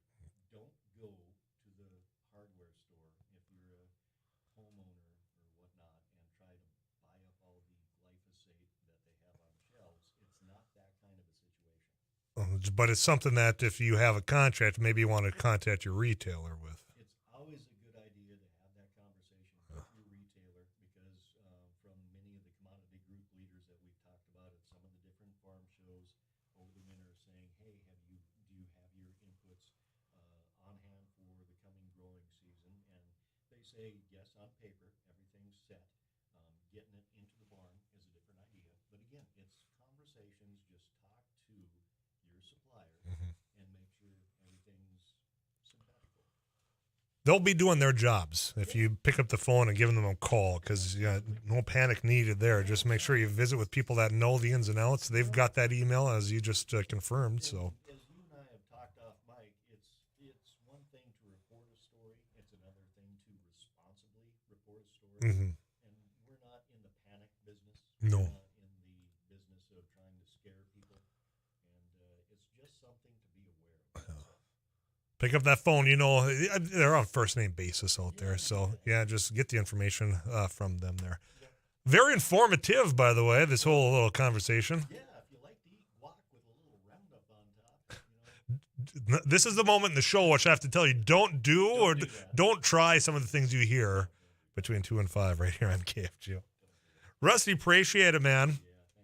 I'll talk to you tomorrow, all right? Rusty Offerson, Sarah Heinrich, best in the biz. All you got to do is go to KFGO.com and figure out for yourself why they are multi-award winning journalists in agriculture. CBS National News on the way. We'll continue the conversation. We had a couple random calls come in. We'll continue that conversation because some of you ain't happy with what you're hearing from the callers. So we'll have that conversation. And the whole trucker convoy blockade is resolved. Some interesting reporting out of Canada from this last weekend as well. I'm Tyler Axis. You're listening to Afternoons Live on KFGO.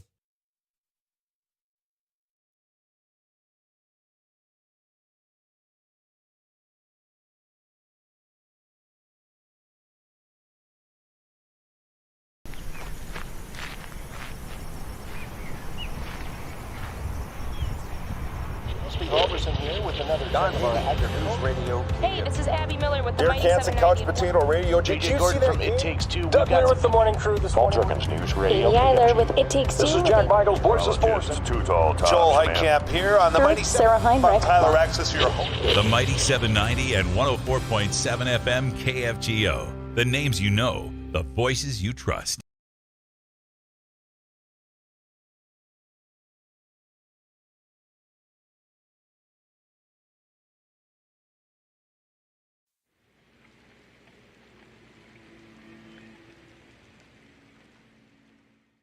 So today on MSUM campus we're doing an ice jam, which is we're combining a bunch of percussion instruments with ice instruments, which are also going to be used in a percussive form. We're going to hit them with mallets, hammers, all those types of things.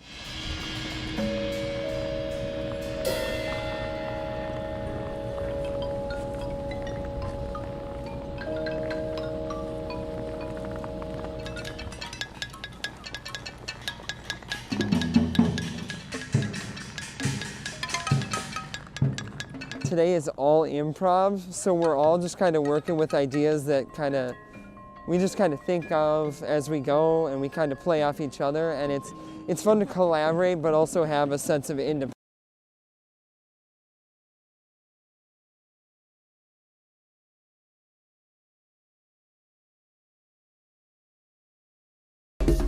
Thanks for watching News and Views on YouTube. Don't forget to subscribe and like our page, and send us a text anytime at 35270. Well, we're doing a food giveaway event to the community. A lot of people are facing food insecurity at this time. as we can tell, we had to start about an hour early because we just had so many people lined up. So as people come up and they need whatever they need, volunteers are taking care of it. It's all contactless, so nobody has to get out, and just making sure whatever the greatest need. We're just getting the greatest good. When we're going until the food is out. As people are coming in, if they need 2 boxes and 2 gallons of milk, that's what we're giving. We don't want to leave anybody out. I was in the hospital, and I saw a flyer on the wall. And all the nurses were talking about taking people down there to get food and stuff. I got out last night, the hospital last night, and I said, man, I'm going to do this. When I came from Williston here, I lived on these streets for 3 years, caring. And that's what this is. That's the way I see it. Very helpful. I think it's going to be very helpful because I know people that are doing without. I think it's truly remarkable how much need there is out there. Like I said, we were going to start at noon, but we had so many people lined up. We started at 11, and volunteers have been working their tail off since then. I'm thankful for that. I think this shows that there is some huge needs in the community, and we got some things we got to address.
We have dozens of things on this. I don't see anything from ABC, the AP,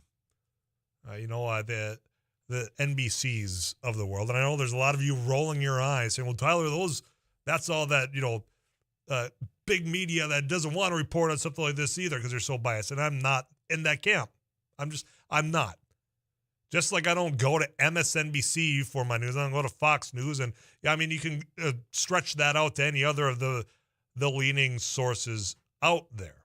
So I can't find anything right now that I would consider a reputable reporting on this that doesn't have a bend to it that's trying to, fit their narrative.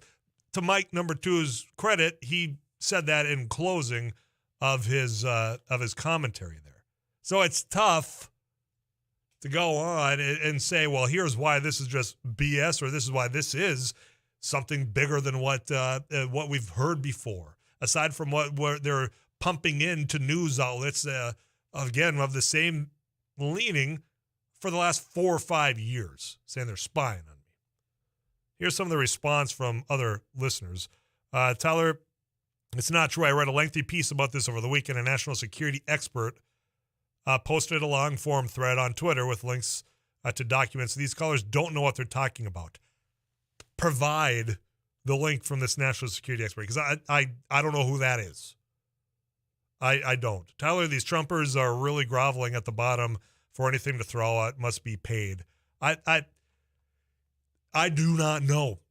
I mean, that it's probably not great to hear that, but I don't have anything to base an argument on because I don't have anything provided that is from a source of which I have respect or what I've gone to and I actually trust. I mean, you could go and, watch Fox News if you want, but again, there's been big items that have come out, say, on a January 6th committee that they're not reporting. I mean, when there was news made just a couple of weeks ago, you didn't see anything about it on Fox News. Nothing.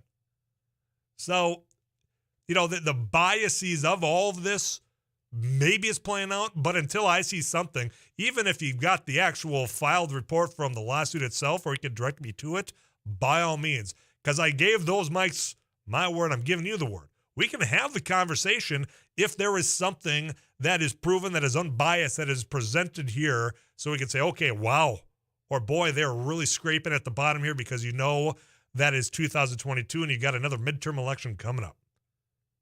You can continue to send in which one. If you have the links to what you were providing in the text club at 35270, text back. I'll let you double dip so I can try to do the homework myself. In the meantime, KFGO weather with Too Tall Tom Szymanski, and we'll wrap up hour number 2 of Afternoons Live next. Thanks for watching News and Views on YouTube. Don't forget to subscribe and like our page, and send us a text anytime at 35270.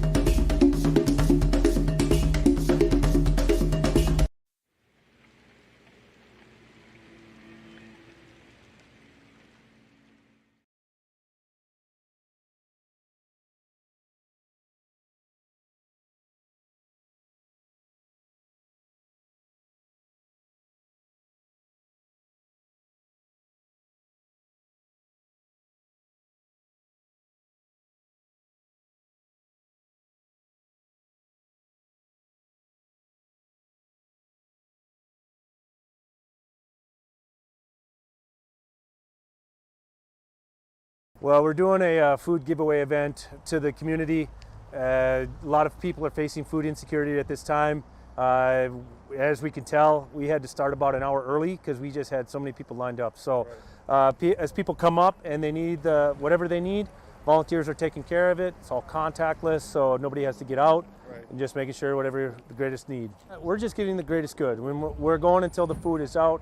As people are coming in, if they need 2 boxes and 2 gallons of milk, that's what we're giving. We don't want to leave anybody out. I was in the hospital, and I saw a flyer on the wall. And all the nurses were talking about taking people down there to get food and stuff. I got out last night. Got out of the hospital last night, and I said, man, I'm going to do this. When I came from Williston here, I lived on these streets for 3 years, caring. And that's what this is. That's the way I see it. Very helpful. I think it's going to be very helpful because I know people that are doing without. I think it's truly remarkable how much need there is out there. Like I said, we were going to start at noon, but we had so many people lined up. We started at 11, and volunteers have been working their tail off since then. I'm thankful for that. I think this shows that there is some huge needs in the community, and we got some things we got to address.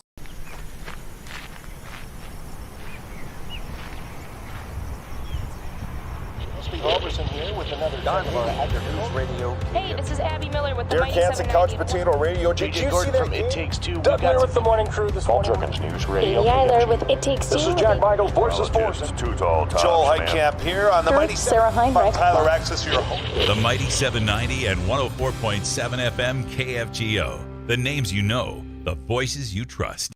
So today on MSUM campus, we're doing an ice jam, which is we're combining a bunch of percussion instruments with ice instruments, which are also going to be used in a percussive form. We're going to hit them with mallets, hammers, all those types of things.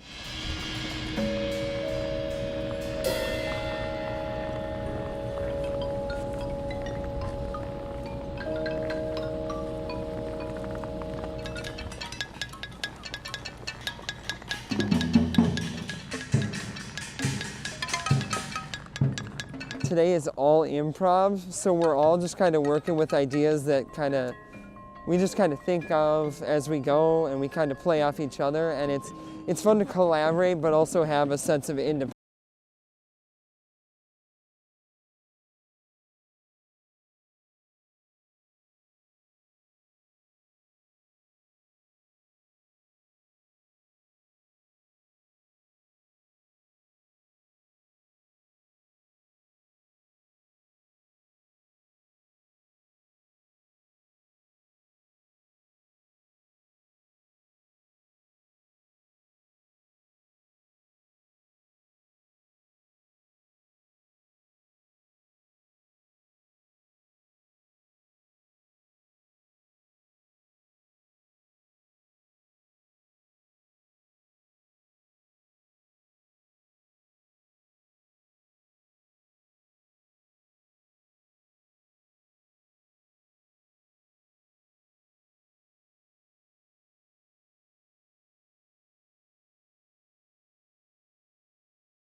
This message comes in. I think it's a fair question to ask. Tyler, so who do you trust for unbiased news?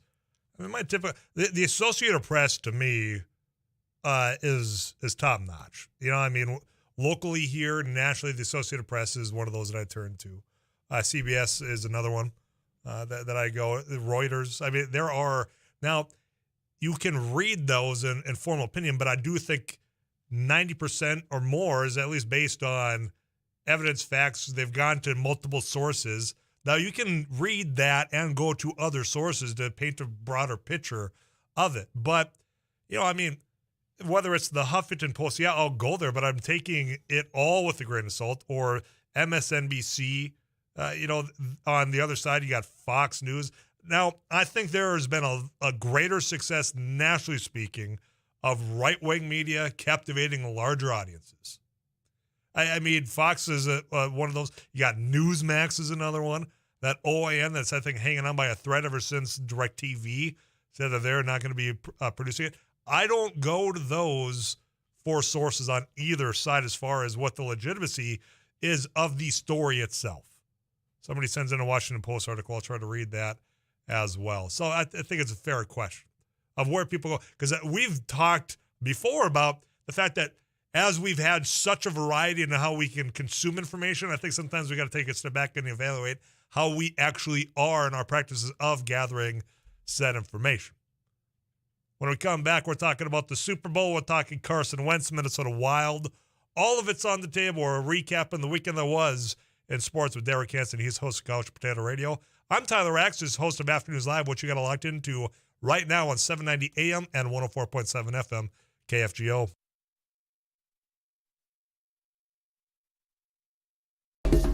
Thanks for watching News and Views on YouTube. Don't forget to subscribe and like our page. And send us a text anytime at 35270.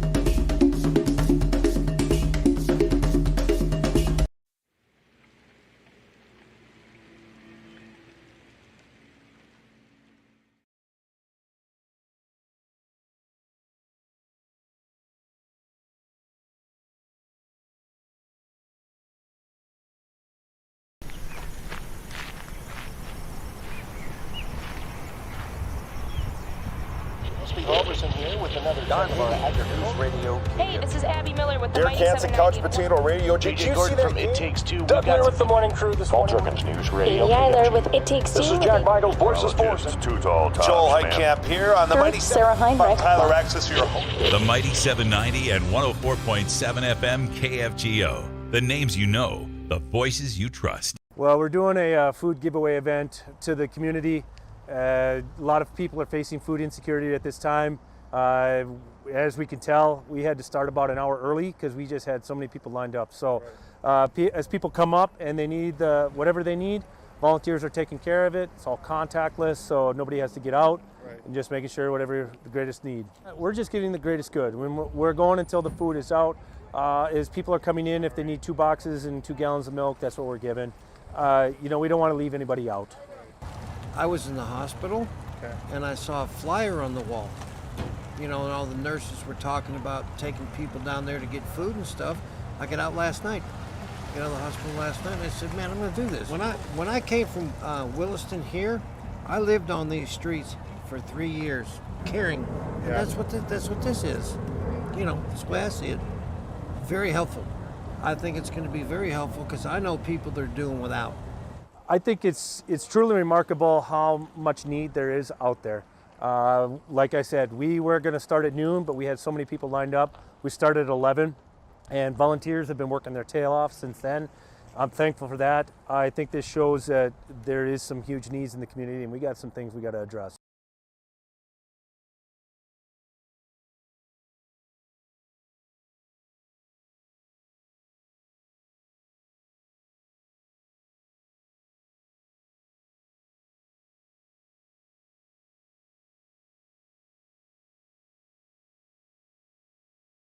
So today on MSUM campus, we're doing an ice jam, which is we're combining a bunch of percussion instruments with ice instruments, which are also going to be used in a percussive form. We're going to hit them with mallets, hammers, all those types of things.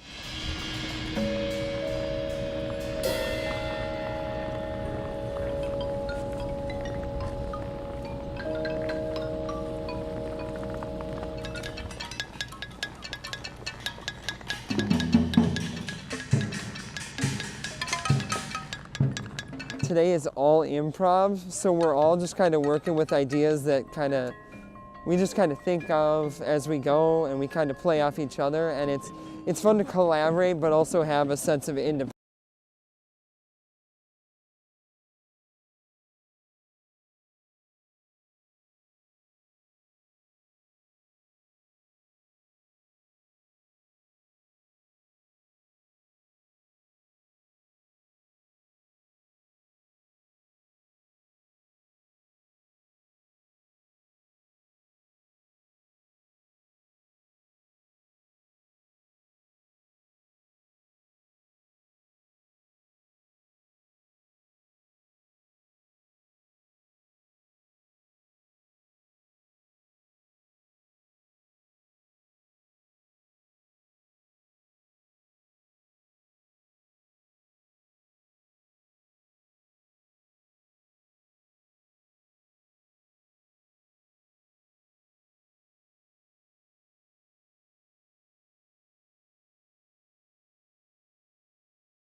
Roberson here with another Unbiased News Radio. Hey, this is Abby Miller with the Dear Mighty Kansas 790. Couch Potato Radio. Did you see that from It Takes Two. Doug here with the morning crew this morning. News Katie Eiler with It Takes Two. This is Jack Michaels, Voices Force. Too tall, Joel Heitkamp here on the Mighty Sarah Heinrich. Tyler Axis, your host. The Mighty 790 and 104.7 FM KFGO. The names you know, the voices you trust. So today on MSUM campus, we're doing an ice jam, which is we're combining a bunch of percussion instruments with ice instruments, which are also going to be used in a percussive form. We're going to hit them with mallets, hammers, all those types of things.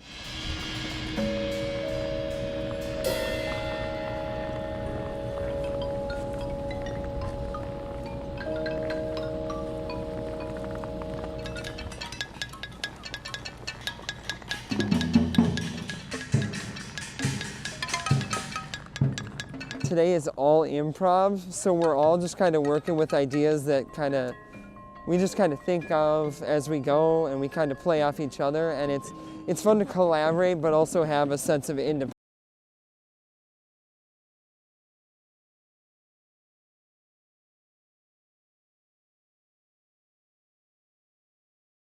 Well, we're doing a food giveaway event to the community.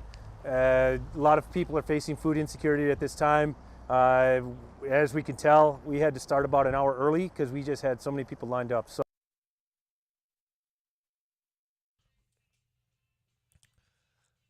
All right, so this isn't exactly a fact checker at 4.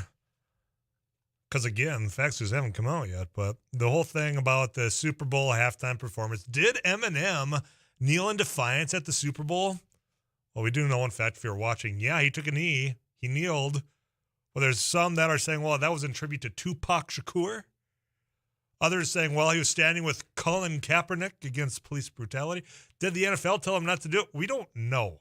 But a lot of you were talking about it, and until he comes out and says it, or the promoters come out and say, this is why he did take a knee, or if the NFL does confirm, because they haven't yet, they're saying, if coaches and players could do it, why would we tell a performer that he could not do it during halftime? So it's a lot of debate going on as to why, but there hasn't been anything out there yet. But they're diving in. I'm sure there have been phone calls because it was one of the highlights for a lot of people yesterday during halftime. Speaking of halftime, that means the whole game yesterday. Let's break that down. Derek Hansen next.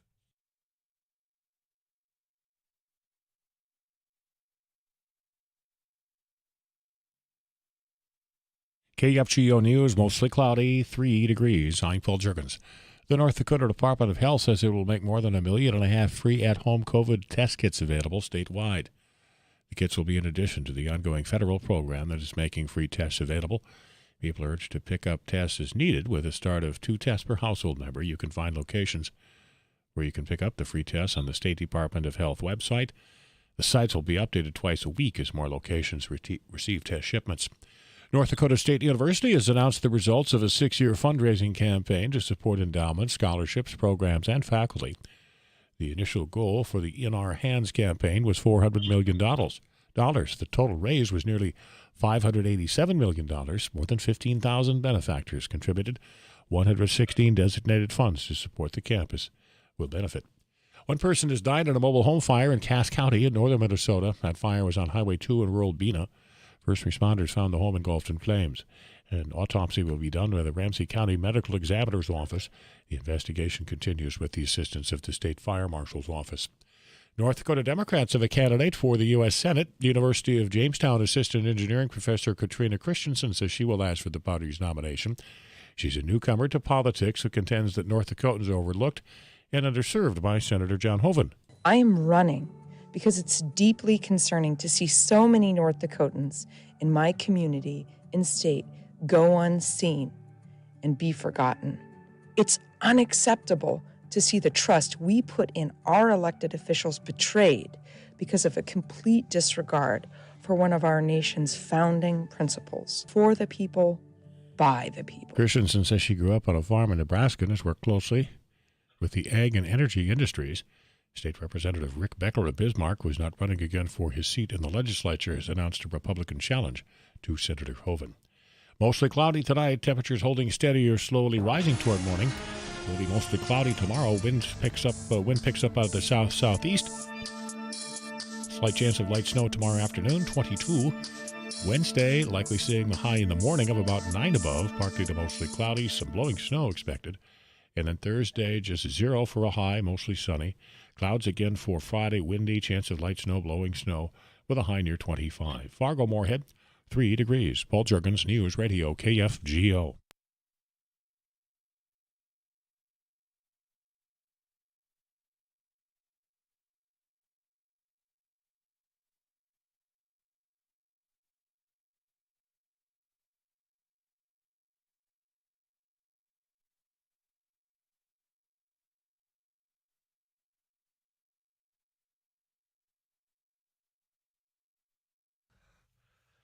Derek Hansen joins me in the KFGO studio. I'm Tyler Axis. This is Afternoons Live.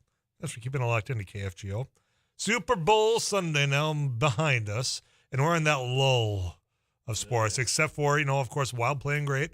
Timberwolves have been playing, very well. Yeah, so we have some, but, we're just kind of in that weird, we're ready for baseball. I will say, yeah. Well, the good thing about the Super Bowl being a week later is that time between this and the Summer League tournament's only a couple weeks away. The conference tournament. That is right? fair. So the March is right around the corner. Yeah. Before you know it, for NASCAR fans, that's coming up, I do believe, this weekend, and then so it won't be long before we get into some normalcy. But we're supposed to have a spring training game coming up on the 27th, and that doesn't look good. Right? Not gonna do it. So that's not very good. I thought Eric was just playing Billy Idol to announce that's who's next year's Super Bowl halftime show. No, he just is. Going back to the 80s rock type of he just Googled love on Valentine's Day is what I imagine is going on. We did do a love theme, but I didn't just Google it. I selected ones that fit into the vibe of the show. I think, now, could anyone remember what song that was the soundtrack for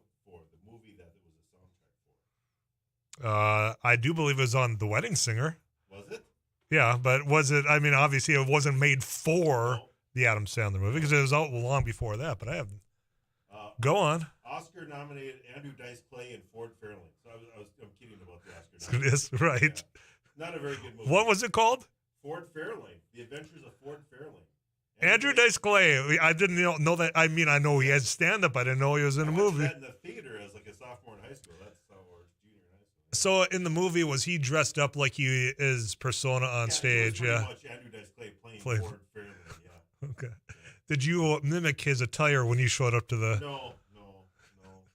It's one of those things from the 80s, kind of like Pauly Shore, where you think it was really funny funny when I was younger. Boy, it was. I can't believe I found that stuff funny. But I guess there's some stuff that I can't say in the air because to say that he was rated R would be an understatement. Did anyone use a cigarette as a better prop than Andrew Dice Clay? Yeah, I don't know what he was trying to. He was trying to combine, Bowser from Sha Na and just throwing into one great comedic, and then Eddie Murphy type of swearing and But here's the thing, you and scene, but Andrew Dice Clay never came out of that character. He's still, if you visit with him, like you have his cell phone number, if you watch him today. But you got like Eddie Murphy. You think about all those to where they evolved into like being the parents. Well, I would say Pee Wee Herman never really became anything when he was Paul Rubens.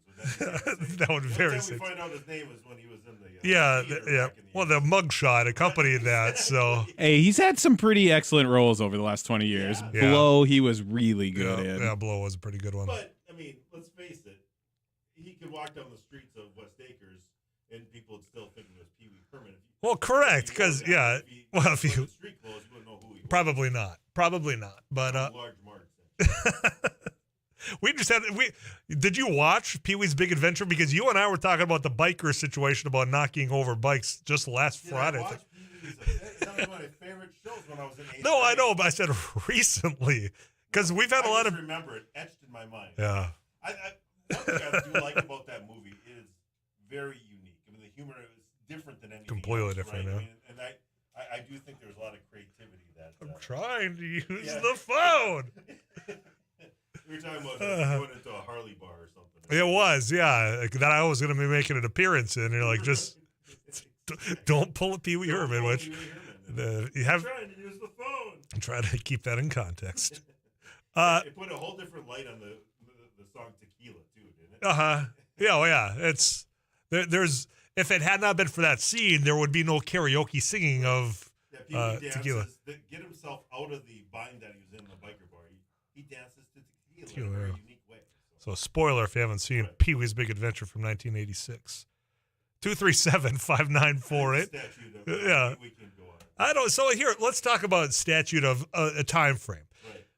How many years is it after? Is it acceptable to be continuing to wear a championship sweatshirt, T-shirt? So, for example, if I've got a 1999 Class B Leeds Lions State Champ shirt, if you catch me out wearing that, that's way too late, way too past the time to continue to be accepted wearing that, right?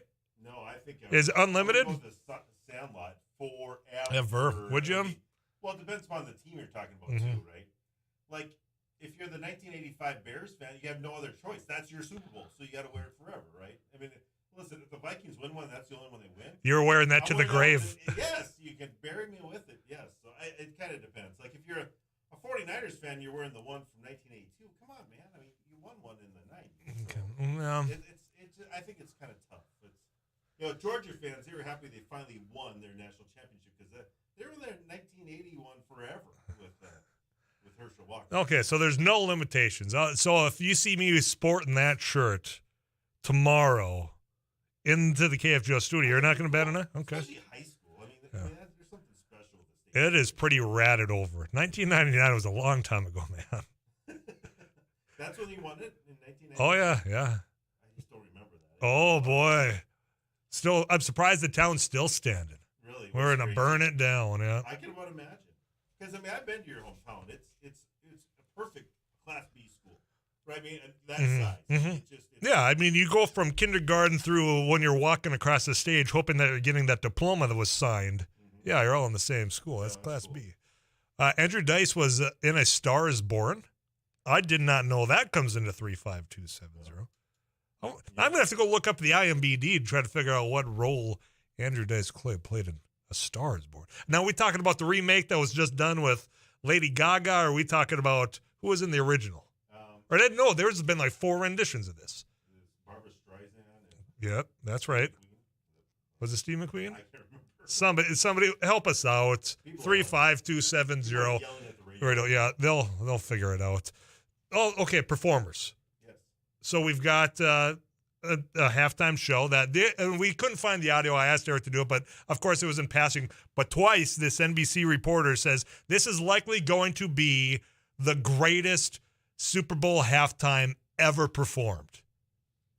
I'm not there. I thought it was great. It was really good. It was really good. But it was too short. That was my. I think for me the Prince one, because the thing with Prince, what you get with him is you get a little pop, you get a little, kind of R&B, you get a lot of rock with it because of the way he can play guitar. I mean, to me, and they covered your favorite band, Foo Fighters, with the best of it. I mean, and then the band comes out. There's just a little bit of everything from 2007 when he performed. I thought that was, to me, still the best. And I don't think it's me being a Minnesotan either, because I've never really gotten to that provincial thing. No, I think just because the artist that he was, what he brought to the, he started singing kind of the Tina Turner version of Proud Mary in that. So he mixed some of his stuff in with some covers of great.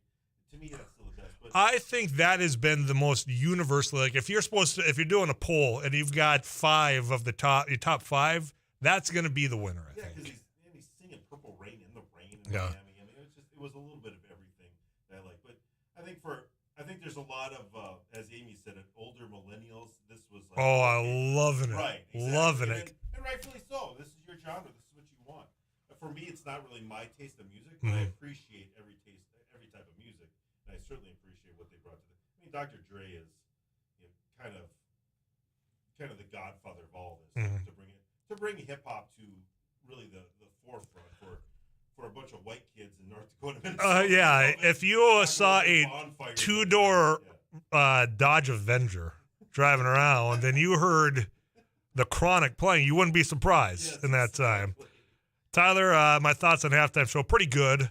But if the car on set were popping with Snoop Rapid, it would have been on fire lit. Comes in, and that's signed by John. Somebody else referred to the car up front earlier. The stage, it was fun. It was entertaining. I know there's some people out there that didn't like it whatsoever. And I said, this is just within my little circle here. I noticed a lot of the people saying this was the worst halftime show ever are some of the same people that said that they were done with football forever 2 years ago. Yeah. And I said at the time, yeah. I didn't say, top ratings in the last, 6 years? Yeah. So, I mean, I think if you don't like hip-hop, you're not going to like it. Yeah. I mean, it's just safe to say. I get that. But I'm not a fan of hip-hop per se. I appreciate the talent that they have, though. But it was that era is... Right, for sure. No, but I think for what they're looking for, it was, certainly in L.A., it was really a good fit to what you bring into the table. But I enjoy it. It'll be interesting to see what they do next year. It's really better than the weekend. Yeah. If North Dakota hosted a Super Bowl, which will never happen, but if it did, who would the performer be? Lawrence Welk. Yes. I did notice that the people are hoping for the Tupac to come back. It reminded me of QAnon hoping John F. Kennedy Jr. to bring Trump back to the presidency. How long? So weird. Speaking of now, of cameos, 50 Cent, because I was getting trashed earlier by my producer and Amy Eiler for saying 50 Cent. How long do they have to have that poor guy hanging upside down? I don't know. All the blood rush. Yeah. Told you when you were a kid. That was very interesting. He was the surprise guest, right? Yeah. Okay. Yeah. 50 Cent was big in that same era. Yeah, he was. He was very big. I liked a lot of his stuff, actually. I think the Candy Shop's a good song, and I'm not a big hip-hop guy. Yeah. It's a good song. I mean, yeah. So. His first album, fire. It was great. It was huge. Yeah. But, yeah, it's I think it's one of those things where it'd be like if you had a big rock show and you brought Limp Bizkit. Yeah, right. Yeah. Hey, here's Fred Durst. Yeah. Here's Creed. Yeah, I just don't think they would work out. And I like both of those bands. I don't see it. Throw some Nickelback in there too. That's fine. Andrew Dice was in Star Was Born. That came in, like I said, but he played Lady Gaga's father. Interesting. Huh. I've yet to see that movie. Everyone says. Oh, it's really good. Yeah, I've heard that too. I've only seen it once, so of course that wouldn't stand out for me. Nobody else helped us with Barbara Streisand, 35270. We'll come back to that. Way behind my time. Should we talk sports after this? Sure. Derek Hans is my guest. I'm Tyler Axis, your host. Eric Johnson, your producer, with you until 5 o'clock right here on KFGO.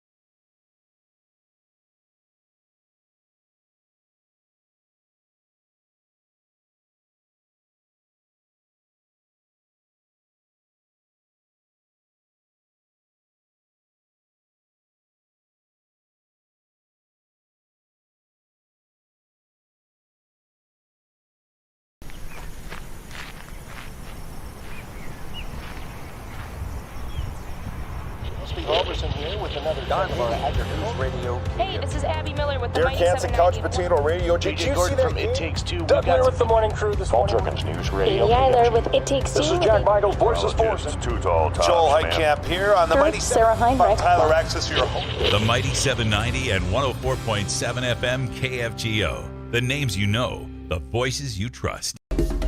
Thanks for watching News and Views on YouTube. Don't forget to subscribe and like our page. And send us a text anytime at 35270. So today on MSUM campus, we're doing an ice jam, which is we're combining a bunch of percussion instruments with ice instruments, which are also going to be used in a percussive form. We're going to hit them with mallets, hammers, all those types of things.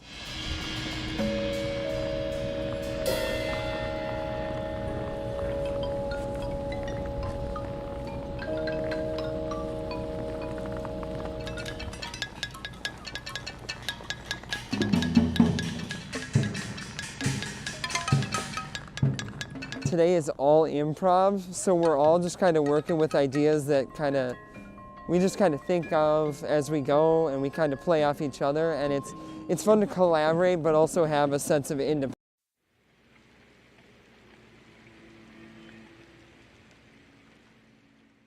Well, we're doing a food giveaway event to the community. A lot of people are facing food insecurity at this time. As we can tell, we had to start about an hour early because we just had so many people lined up. So as people come up and they need whatever they need, volunteers are taking care of it. It's all contactless, so nobody has to get out, and just making sure whatever the greatest need. We're just getting the greatest good. We're going until the food is out. As people are coming in, if they need 2 boxes and 2 gallons of milk, that's what we're giving. We don't want to leave anybody out. I was in the hospital, and I saw a flyer on the wall. And all the nurses were talking about taking people down there to get food and stuff. I could outlast. Phone lines open to you at 237-5948, and that's where I'm going to connect with Brian. Brian, you're on with myself. I'm Tyler Axis. Thanks. Derek Hansen. Hey, how are you doing, Brian? You got an answer for me? Good. I do. It's Barbara Streisand and Chris Christopherson. Christopherson. That's what it was. Christopherson was in a lot of decent movies in the 70s and 80s. You just don't think of course, a great country singer. Yeah, right. He was just an all-around artist. Yeah. Brian, thanks, man. If you had to, have you seen the new one or the newer one? It's been probably 5 years already, but it's a pretty good show. It is. Yeah, you had to pick which one. Which one is better in your opinion? I believe the one with Lady Gaga. Oh, Brian, there you are. Hey, appreciate the help, man. You take care. Brian bails us out on a Monday afternoon. You ever done that where you want to watch the original and then the remake of it? I did that with Cape Fear. It was kind of interesting because just how it was all. Because I think back. I didn't know that they had a remake of Cape Fear. Yeah, Cape Fear was original from like the 60s, I do believe, and it was actually pretty good. But for the time, at the time, I'm sure it's pretty freaky with the guy. Yeah, Robert De Niro kind of. It was, yeah. Really I remember of some of the movies that were kind of like, hey, you shouldn't be watching this at your age. Well, one of my older brothers was, and I decided I'm going to sit down and watch this with him.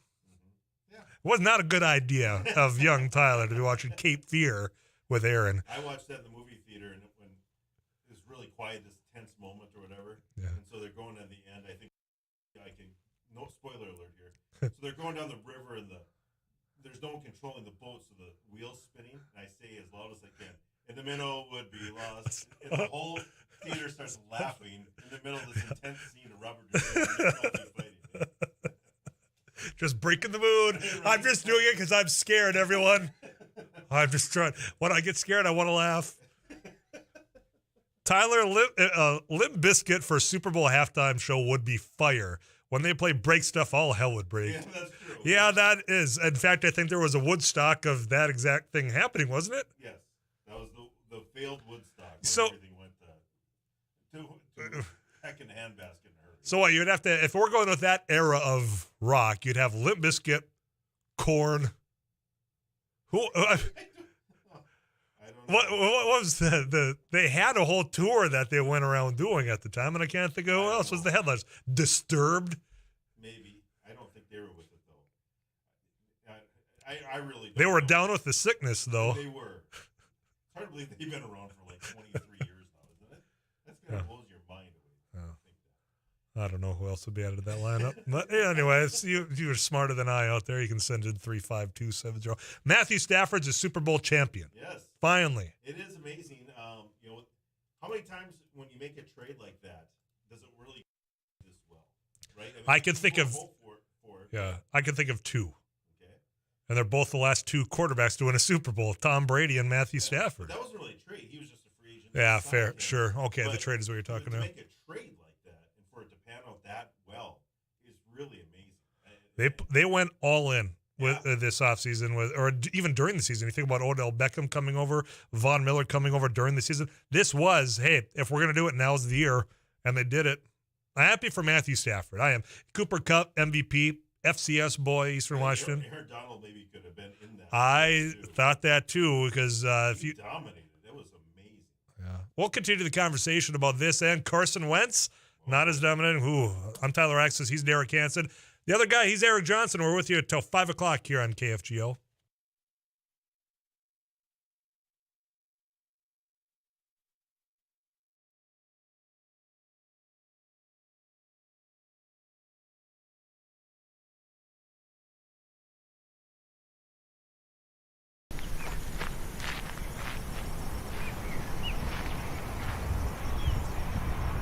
Robertson here with another News Radio. Hey, this is Abby Miller with the Derek Hansen, Couch Potato Radio. Did you see that? It Takes Two. Doug Miller with the morning crew this morning. Jerkins News Radio. Amy Eiler with It Takes Two. This is Jack Michaels, Voices Forces. Too tall. Joel Heitkamp here on the Mighty Sarah Heinrich. Tyler Axis, your host. The Mighty 790 and 104.7 FM KFGO. The names you know, the voices you trust.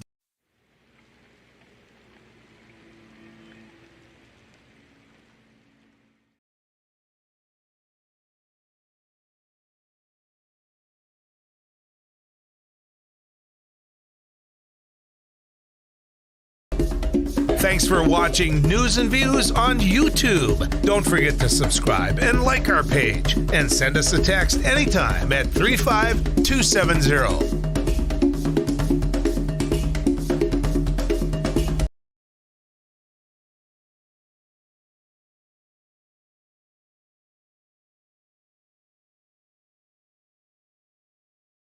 Well, we're doing a food giveaway event to the community. A lot of people are facing food insecurity at this time.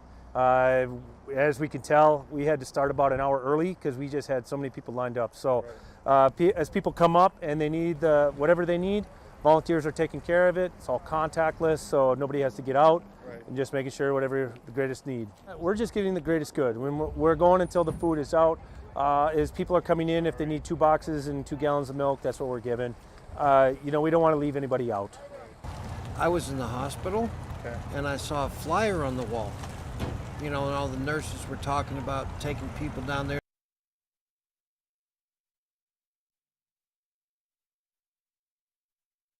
KFGO News, Fargo-Moorhead, mostly cloudy, 3 degrees. I'm Paul Jerkins. More than half of Minnesota residents who tested positive for COVID-19 in December were vaccinated. The Department of Health breakthrough case data does not indicate if people had received booster shots. About a third of those who were hospitalized for COVID or died during that month were also vaccinated. The Omicron variant was a big part of the growth in breakthrough infections. The Republican-controlled Minnesota Senate has passed a $2.7 billion bill to replenish the state's COVID-depleted unemployment insurance fund, avoiding a business tax increase and also to pay back the federal government. Democrats argue Republicans still have not agreed on COVID bonuses for frontline workers, while companies like Austin-based Hormel could see tax savings around $2 million. But the meat packers, the people who worked on the line who got sick, they are not yet in consideration for $1,500 check. Democratic Senator Aaron Murphy of St. Paul, Anoka Republican Jim Abler countered that businesses made sure that thousands of Minnesotans who were laid off at the height of the pandemic were still paid through their contributions to the Unemployment Insurance Trust Fund. Fargo-Moorhead, 3 degrees. This is KFGO News.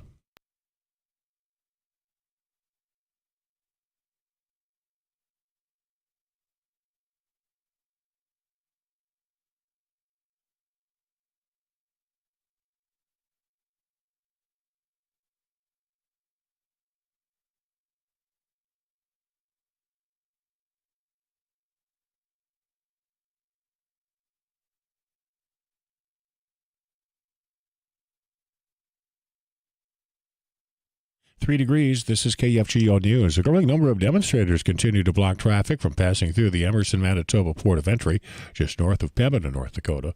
The Royal Canadian Mounted Police says all 4 lanes of Highway 75 near the port of entry remain blocked. Police are advising drivers to expect substantial delays and to avoid the Emerson area.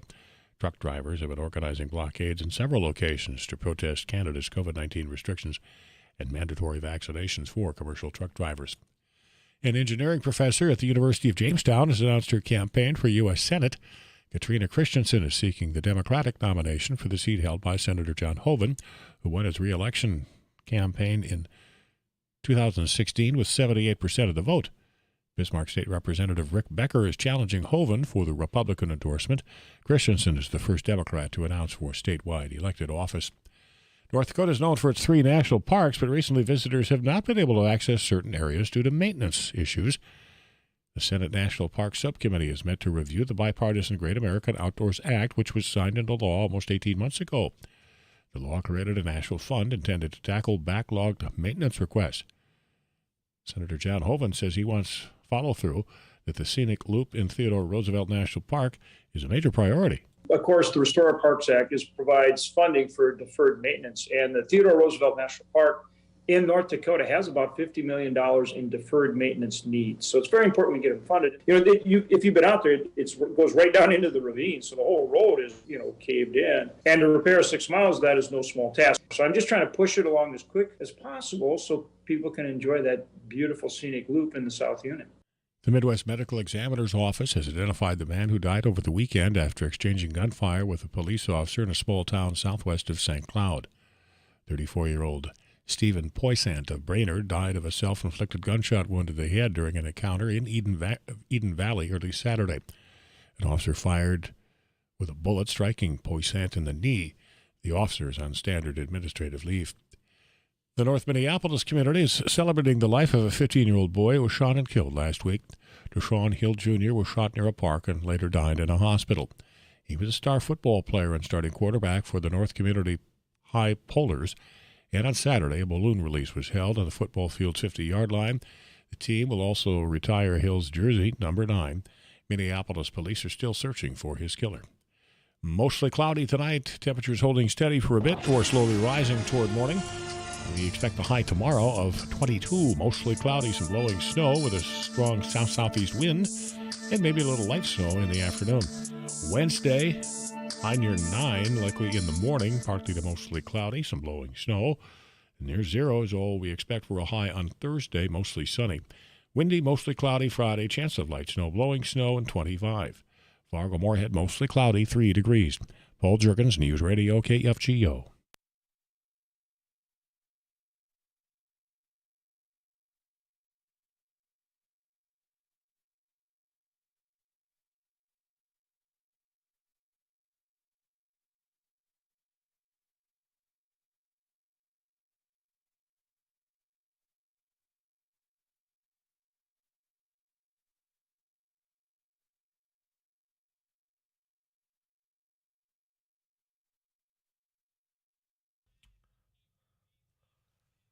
Recapping the week that was in sports, the whole rest of the way here on Afternoons Live. It is Monday afternoon. KFGO time is 4:36. Derek Hansen, my guest. I'm Tyler Axis. Somebody's throwing in, hey, you got to talk about the Timberwolves win yesterday as well. I know a lot of people talk about the Super Bowl. Timberwolves, Wild, Carson, it's all on the table in the final half hour. But first, CBS National News. So today on MSUM campus, we're doing an ice jam, which is we're combining a bunch of percussion instruments with ice instruments, which are also going to be used in a percussive form. We're going to hit them with mallets, hammers, all those types of things.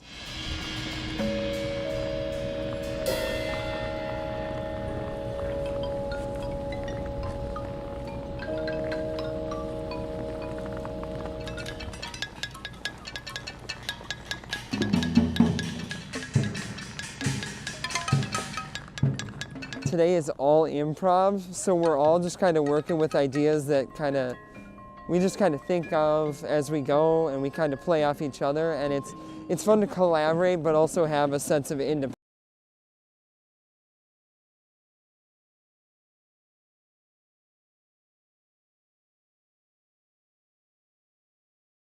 Well, we're doing a food giveaway event to the community. A lot of people are facing food insecurity at this time.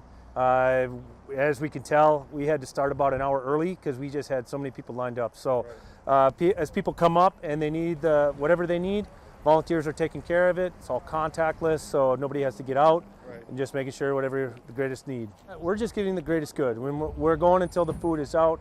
As people are coming in, if they need 2 boxes and 2 gallons of milk, that's what we're giving. We don't want to leave anybody out. I was in the hospital, and I saw a flyer on the wall. And all the nurses were talking about taking people down there to get food and stuff. I got out last night. Got out of the hospital last night, and I said, man, I'm going to do this. When I came from Williston here, I lived on these streets for 3 years, caring. And that's what this is. That's the way I see it.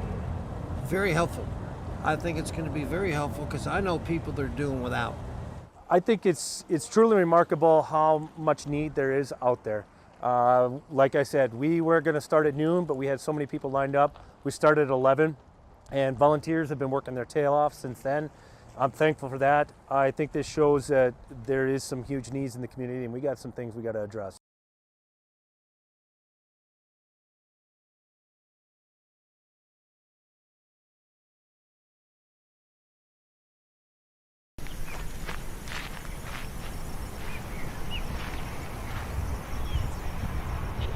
Here with another News Radio. Hey, this is Abby Miller with the Derek Hansen, Couch Potato Radio. Did you see that? It Takes Two. Doug Miller with the morning crew this morning. News Radio. Amy Eiler with It Takes Two. This is Jack Michaels, Voices Forces. Joel Heitkamp here on the Mighty Sarah Heinrich. Tyler Axis, your host. The Mighty 790 and 104.7 FM KFGO. The names you know, the voices you trust.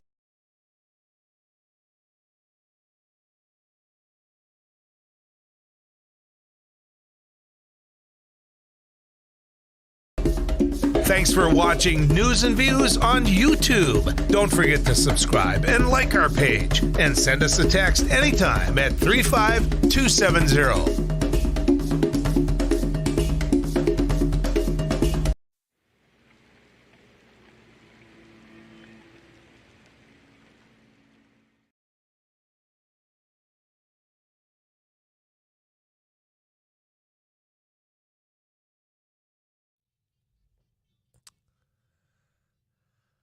This era of Saturday Night Live skits becoming movies was pretty good.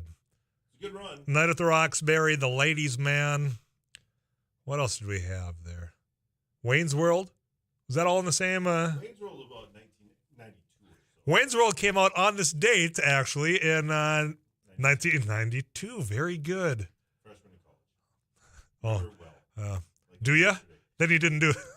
Didn't do it right then. Well, speaking of sports-wise, it's because I was going to, before I went to Bemidji State, I did a couple of years at what was the artist formerly known as Fergus Falls Community College, now M State Fergus Falls. Mm-hmm.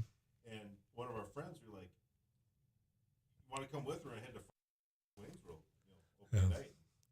Yeah. He said, "Nah, I want to catch this. The Timberwolves are on TV tonight. No, this is not your." KG, this is KG was still in junior high at this time. This is not your now with Carl Anthony Towns and this is the 1992 Timberwolves game. And we said, dude, come on, what are you doing? Kevin Harlan's doing the TV. This should be pretty good. Let's see how. I'm like, yeah, all right. Yeah, I mean we're sports fans and all, but the Timberwolves are not worth watching in 1992. I just gotta throw that out. They are now. They've been a fun team. Are you surprised with how quickly it seems that they've? I mean, from last year to this year, it seems like there's been such a growth. You could see that they were getting together and kind of playing well at the end of last season. They weren't tanking, and there was a lot of momentum with that.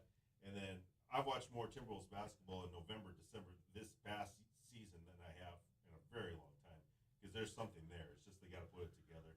They're just a couple games behind Denver right now for the 6th seed, which is important because now the playoff structure they take 10 teams. And then they have a play-in now, right? Play-in. Yeah. So you want to get out of that and get that 6th seed. But they've been fun. They are a fun team to watch. Anthony Edwards, he is 20 years old, and he is he's a highlight film right now. So, and Carl Anthony Towns is obviously a good player, 7-footer, can play inside, outside. I think he's got to be a little tougher inside. Jack Michaels and I were talking about this a little bit. he doesn't get the calls very often, but I think he's trying to go in there almost like he's trying to get a foul call more than actually just make the basket. See, and I think one will come with the other. Well, and that's the other thing. If you're chirping at the refs, saying, then they're gonna go ahead and, oh, whoops, I didn't see that one. So they're good. They had a tough game that second game against Sacramento, but the Wild playing well right now. They're on tonight. Timberwolves tomorrow night. So we got it all here. We may not have baseball. Looks like we have playoff basketball and hockey. So that should be fun. That'll be it is fun. Somebody asked earlier, and I'll just kind of paraphrase your question: why the dispute is ongoing with Major League Baseball and the Players Association? Just a couple things they want to change. They've had labor peace now for a long time, and I think it's just about time where they have to mess it up a little bit. Some of it, I think, is a lot of little stuff. It does look like they're going to have a universal DH. Yeah, I saw that. I think the Players Association wants, for whatever reason, to have one more year before you can be a free agent. If you're a veteran, you're like, I'm not going to get a paycheck in April because of this. This doesn't affect me anymore. But that's some of the things they want to work. It might be more negotiating more than anything. So it's just millionaires fighting with billionaires. Oh, yeah. A little aggravating. Very aggravating as a fan. My biggest thing is in many labor negotiations, I think there's a situation where, put in writing that you agree not to strike. Put in writing we won't lock you out, and let's play under the current agreement until we get something. Yeah, see, it's so silly. Well, and what you're jeopardizing as far as long-term revenue, I mean, you got millionaires, billionaires fighting. Well, you're going to lose a pocket of fans because you're not playing right now. Yeah, because in the East and in the Midwest, the Upper Midwest, you need baseball. I mean, the sights and sounds of spring training are huge to our psyche up here. Yeah. To not have that coming up where the pitchers and catchers were supposed to report in some areas like this weekend, it's just to not have that is so silly. Let's get to the phone lines. You can call those. The Laney studio line open is 237-5948, and that's where Roy has called it. Roy, how are you doing this afternoon? Good. How are you guys? Doing well, man. What's on your mind? Can you allow me just to rant a couple minutes on UND hockey coverage? Absolutely. Floor is yours, Okay. Roy. Well, I was watching AT&T Sports, and they somehow must contract with Midco to broadcast us on at least a Friday night. I'm wondering if someone here locally, some network, would step up and contract with Midco to broadcast UND hockey at least one night a week in this market, other than when they play Colorado College. Apparently, AT&T Sports Network has an agreement with Colorado College. They broadcast their games, but for some reason, we get the Gophers, we get Michigan State, we get Wisconsin, we get Duluth, playing once in a while. But for some reason, we got one of the best hockey teams in America, and this market is froze out. We're froze. Yeah, say Derek, I'll let you. Yeah, I mean, can't they negotiate? Can't they negotiate with Midco to broadcast at least one game? I would think so, but I'm sure I guess maybe we should get a representative on that sometime, because I'm sure they want, because if you can get a situation where you're arguing about which provider you want, they want you to subscribe to them, right? Mm-hmm. Well, what if I don't want Midco and I can't convince my wife to take Midco because she'll miss all her soap operas? The games are right here on KFGO. You do like I do and listen to Tim Hennessy and watch other sports with the sound down. That's what I do. I mean, I understand, but I mean, I guess that's maybe what we have to understand is, can they work something out where they're on, can they do something with Valley Sports or something else? Because yeah, I'd like someone to look into it. Yeah, Roy, let me, a word of advice. Don't pick that fight with the wife today. Over the soap operas in UND. You pick that fight another day, Roy, all right? Okay, thank you. Thanks for listening. Yeah, Today's not the day. But for me, I'm a radio guy. I love listening to Tim Hennessy anyway. So you know me. I go and I go to my Google thing and I say, "Hey Google, play KFGO," and I listen to Tim Hennessy and I turn down the sound of whatever sporting event's going on. That is a true story. That is Derek Hansen's home life. That's what I do. So, so it is an interesting thing to do there. Well, and I listen to it on the way home from Bison Wrestling on Friday too. I would prefer the radio thing. I can get that, but I'm sure if I'm Midco, I want you to. If you're going to have your choice between all the streaming services or the satellite dishes or whatever, they want you to call them to get their service. I think that's what that's one thing. Okay, so when we're talking about Super Bowl ads, I've been mentioned two of electric vehicles, crypto. The third one, streaming services. Mm-hmm. Everybody's got their own service now. to where you got to piecemeal almost what you're getting. Now, there's something that's nice about that is, all right, why go through, I'm not going to throw the same company under the bus that we have been, to where I'm getting 200 plus channels, but I really only need 4 of them. But it's then all of a sudden it's overwhelming as a consumer as well to go out there. Really fought for this way back when. He wanted you to have all a carte cable or whatever, and he tried to put this in legislation, but it never went through. But that was one thing he really pushed for, because he said at home, I want to watch this. I don't need all these other 500 channels. Well, obviously they want, the cable companies can't do that. Certainly the networks don't want you to do that. They want to have subscriber fees for everything. So that's an interesting thing. I think. I understand your frustration on it, but I think I understand their business side of it. I guess that's one thing. I'll come in with you too if we get a spokesman to talk about that part of it. The TV contracts are so. Well, that's just it. Because I think if you're Direct or Dish or the competing cable company, you don't really want us to be say, yeah, we'll get that, and then we have to have some. We're going to raise our rate because they're going to want a per subscriber rate too. That's pretty high if you're not going to take their service. So it's a tough deal. It's a tough deal for I think the 2 North Dakota schools too, because it's a pretty good service that they give. Yeah. So I don't know. I struggle with it. You can always listen to the game. And for free. Yeah. Right here, 790 AM, 104.7 FM, 740. The Fan also, when we don't have it here. We got to talk Carson Wentz, but I got to get this weather update from Too Tall Tom. Carson Wentz, is he going to be in Indianapolis? Is he going to be anywhere? We'll talk about that and then see what's coming up on the Truncated Drive Time News next.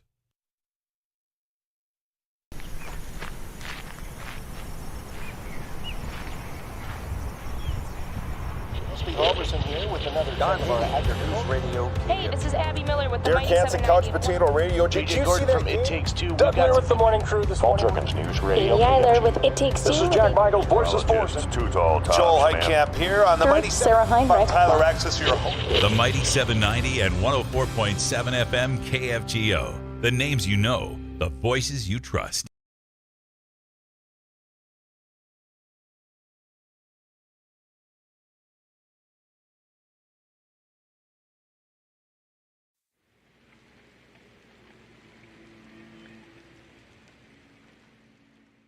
Well, we're doing a food giveaway event to the community. A lot of people are facing food insecurity at this time.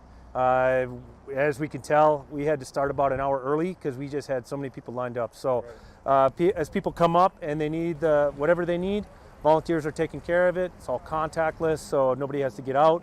And just making sure whatever the greatest need. We're just getting the greatest good. We're going until the food is out. As people are coming in, if they need 2 boxes and 2 gallons of milk, that's what we're giving. We don't want to leave anybody out. I was in the hospital, and I saw a flyer on the wall. And all the nurses were talking about taking people down there to get food and stuff. I got out last night. Got out of the hospital last night, and I said, man, I'm going to do this. When I came from Williston here, I lived on these streets for 3 years, caring. And that's what this is. That's the way I see it. Very helpful. I think it's going to be very helpful because I know people that are doing without. I think it's truly remarkable how much need there is out there. Like I said, we were going to start at noon, but we had so many people lined up. We started at 11, and volunteers have been working their tail off since then. I'm thankful for that. I think this shows that there is some huge needs in the community, and we got some things we got to address. Thanks for watching News and Views on YouTube. Don't forget to subscribe and like our page, and send us a text anytime at 35270.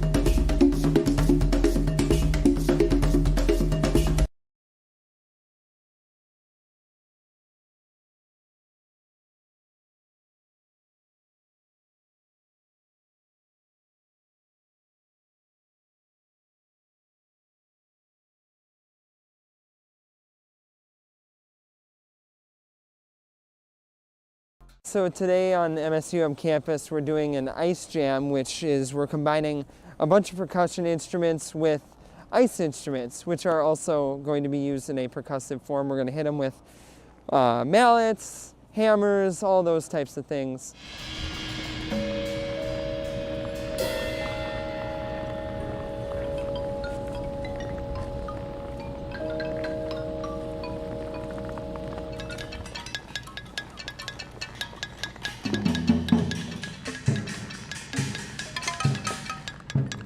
today is all improv, so we're all just kind of working with ideas that we just kind of think of as we go, and we kind of play off each other, and it's fun to collaborate, but also have a sense of independence.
Just a couple of minutes left before I hand the keys over to Derek Hansen. He's got the draft time news. The Kepler Valentine's Day Blizzard taking over these airwaves at 5:30.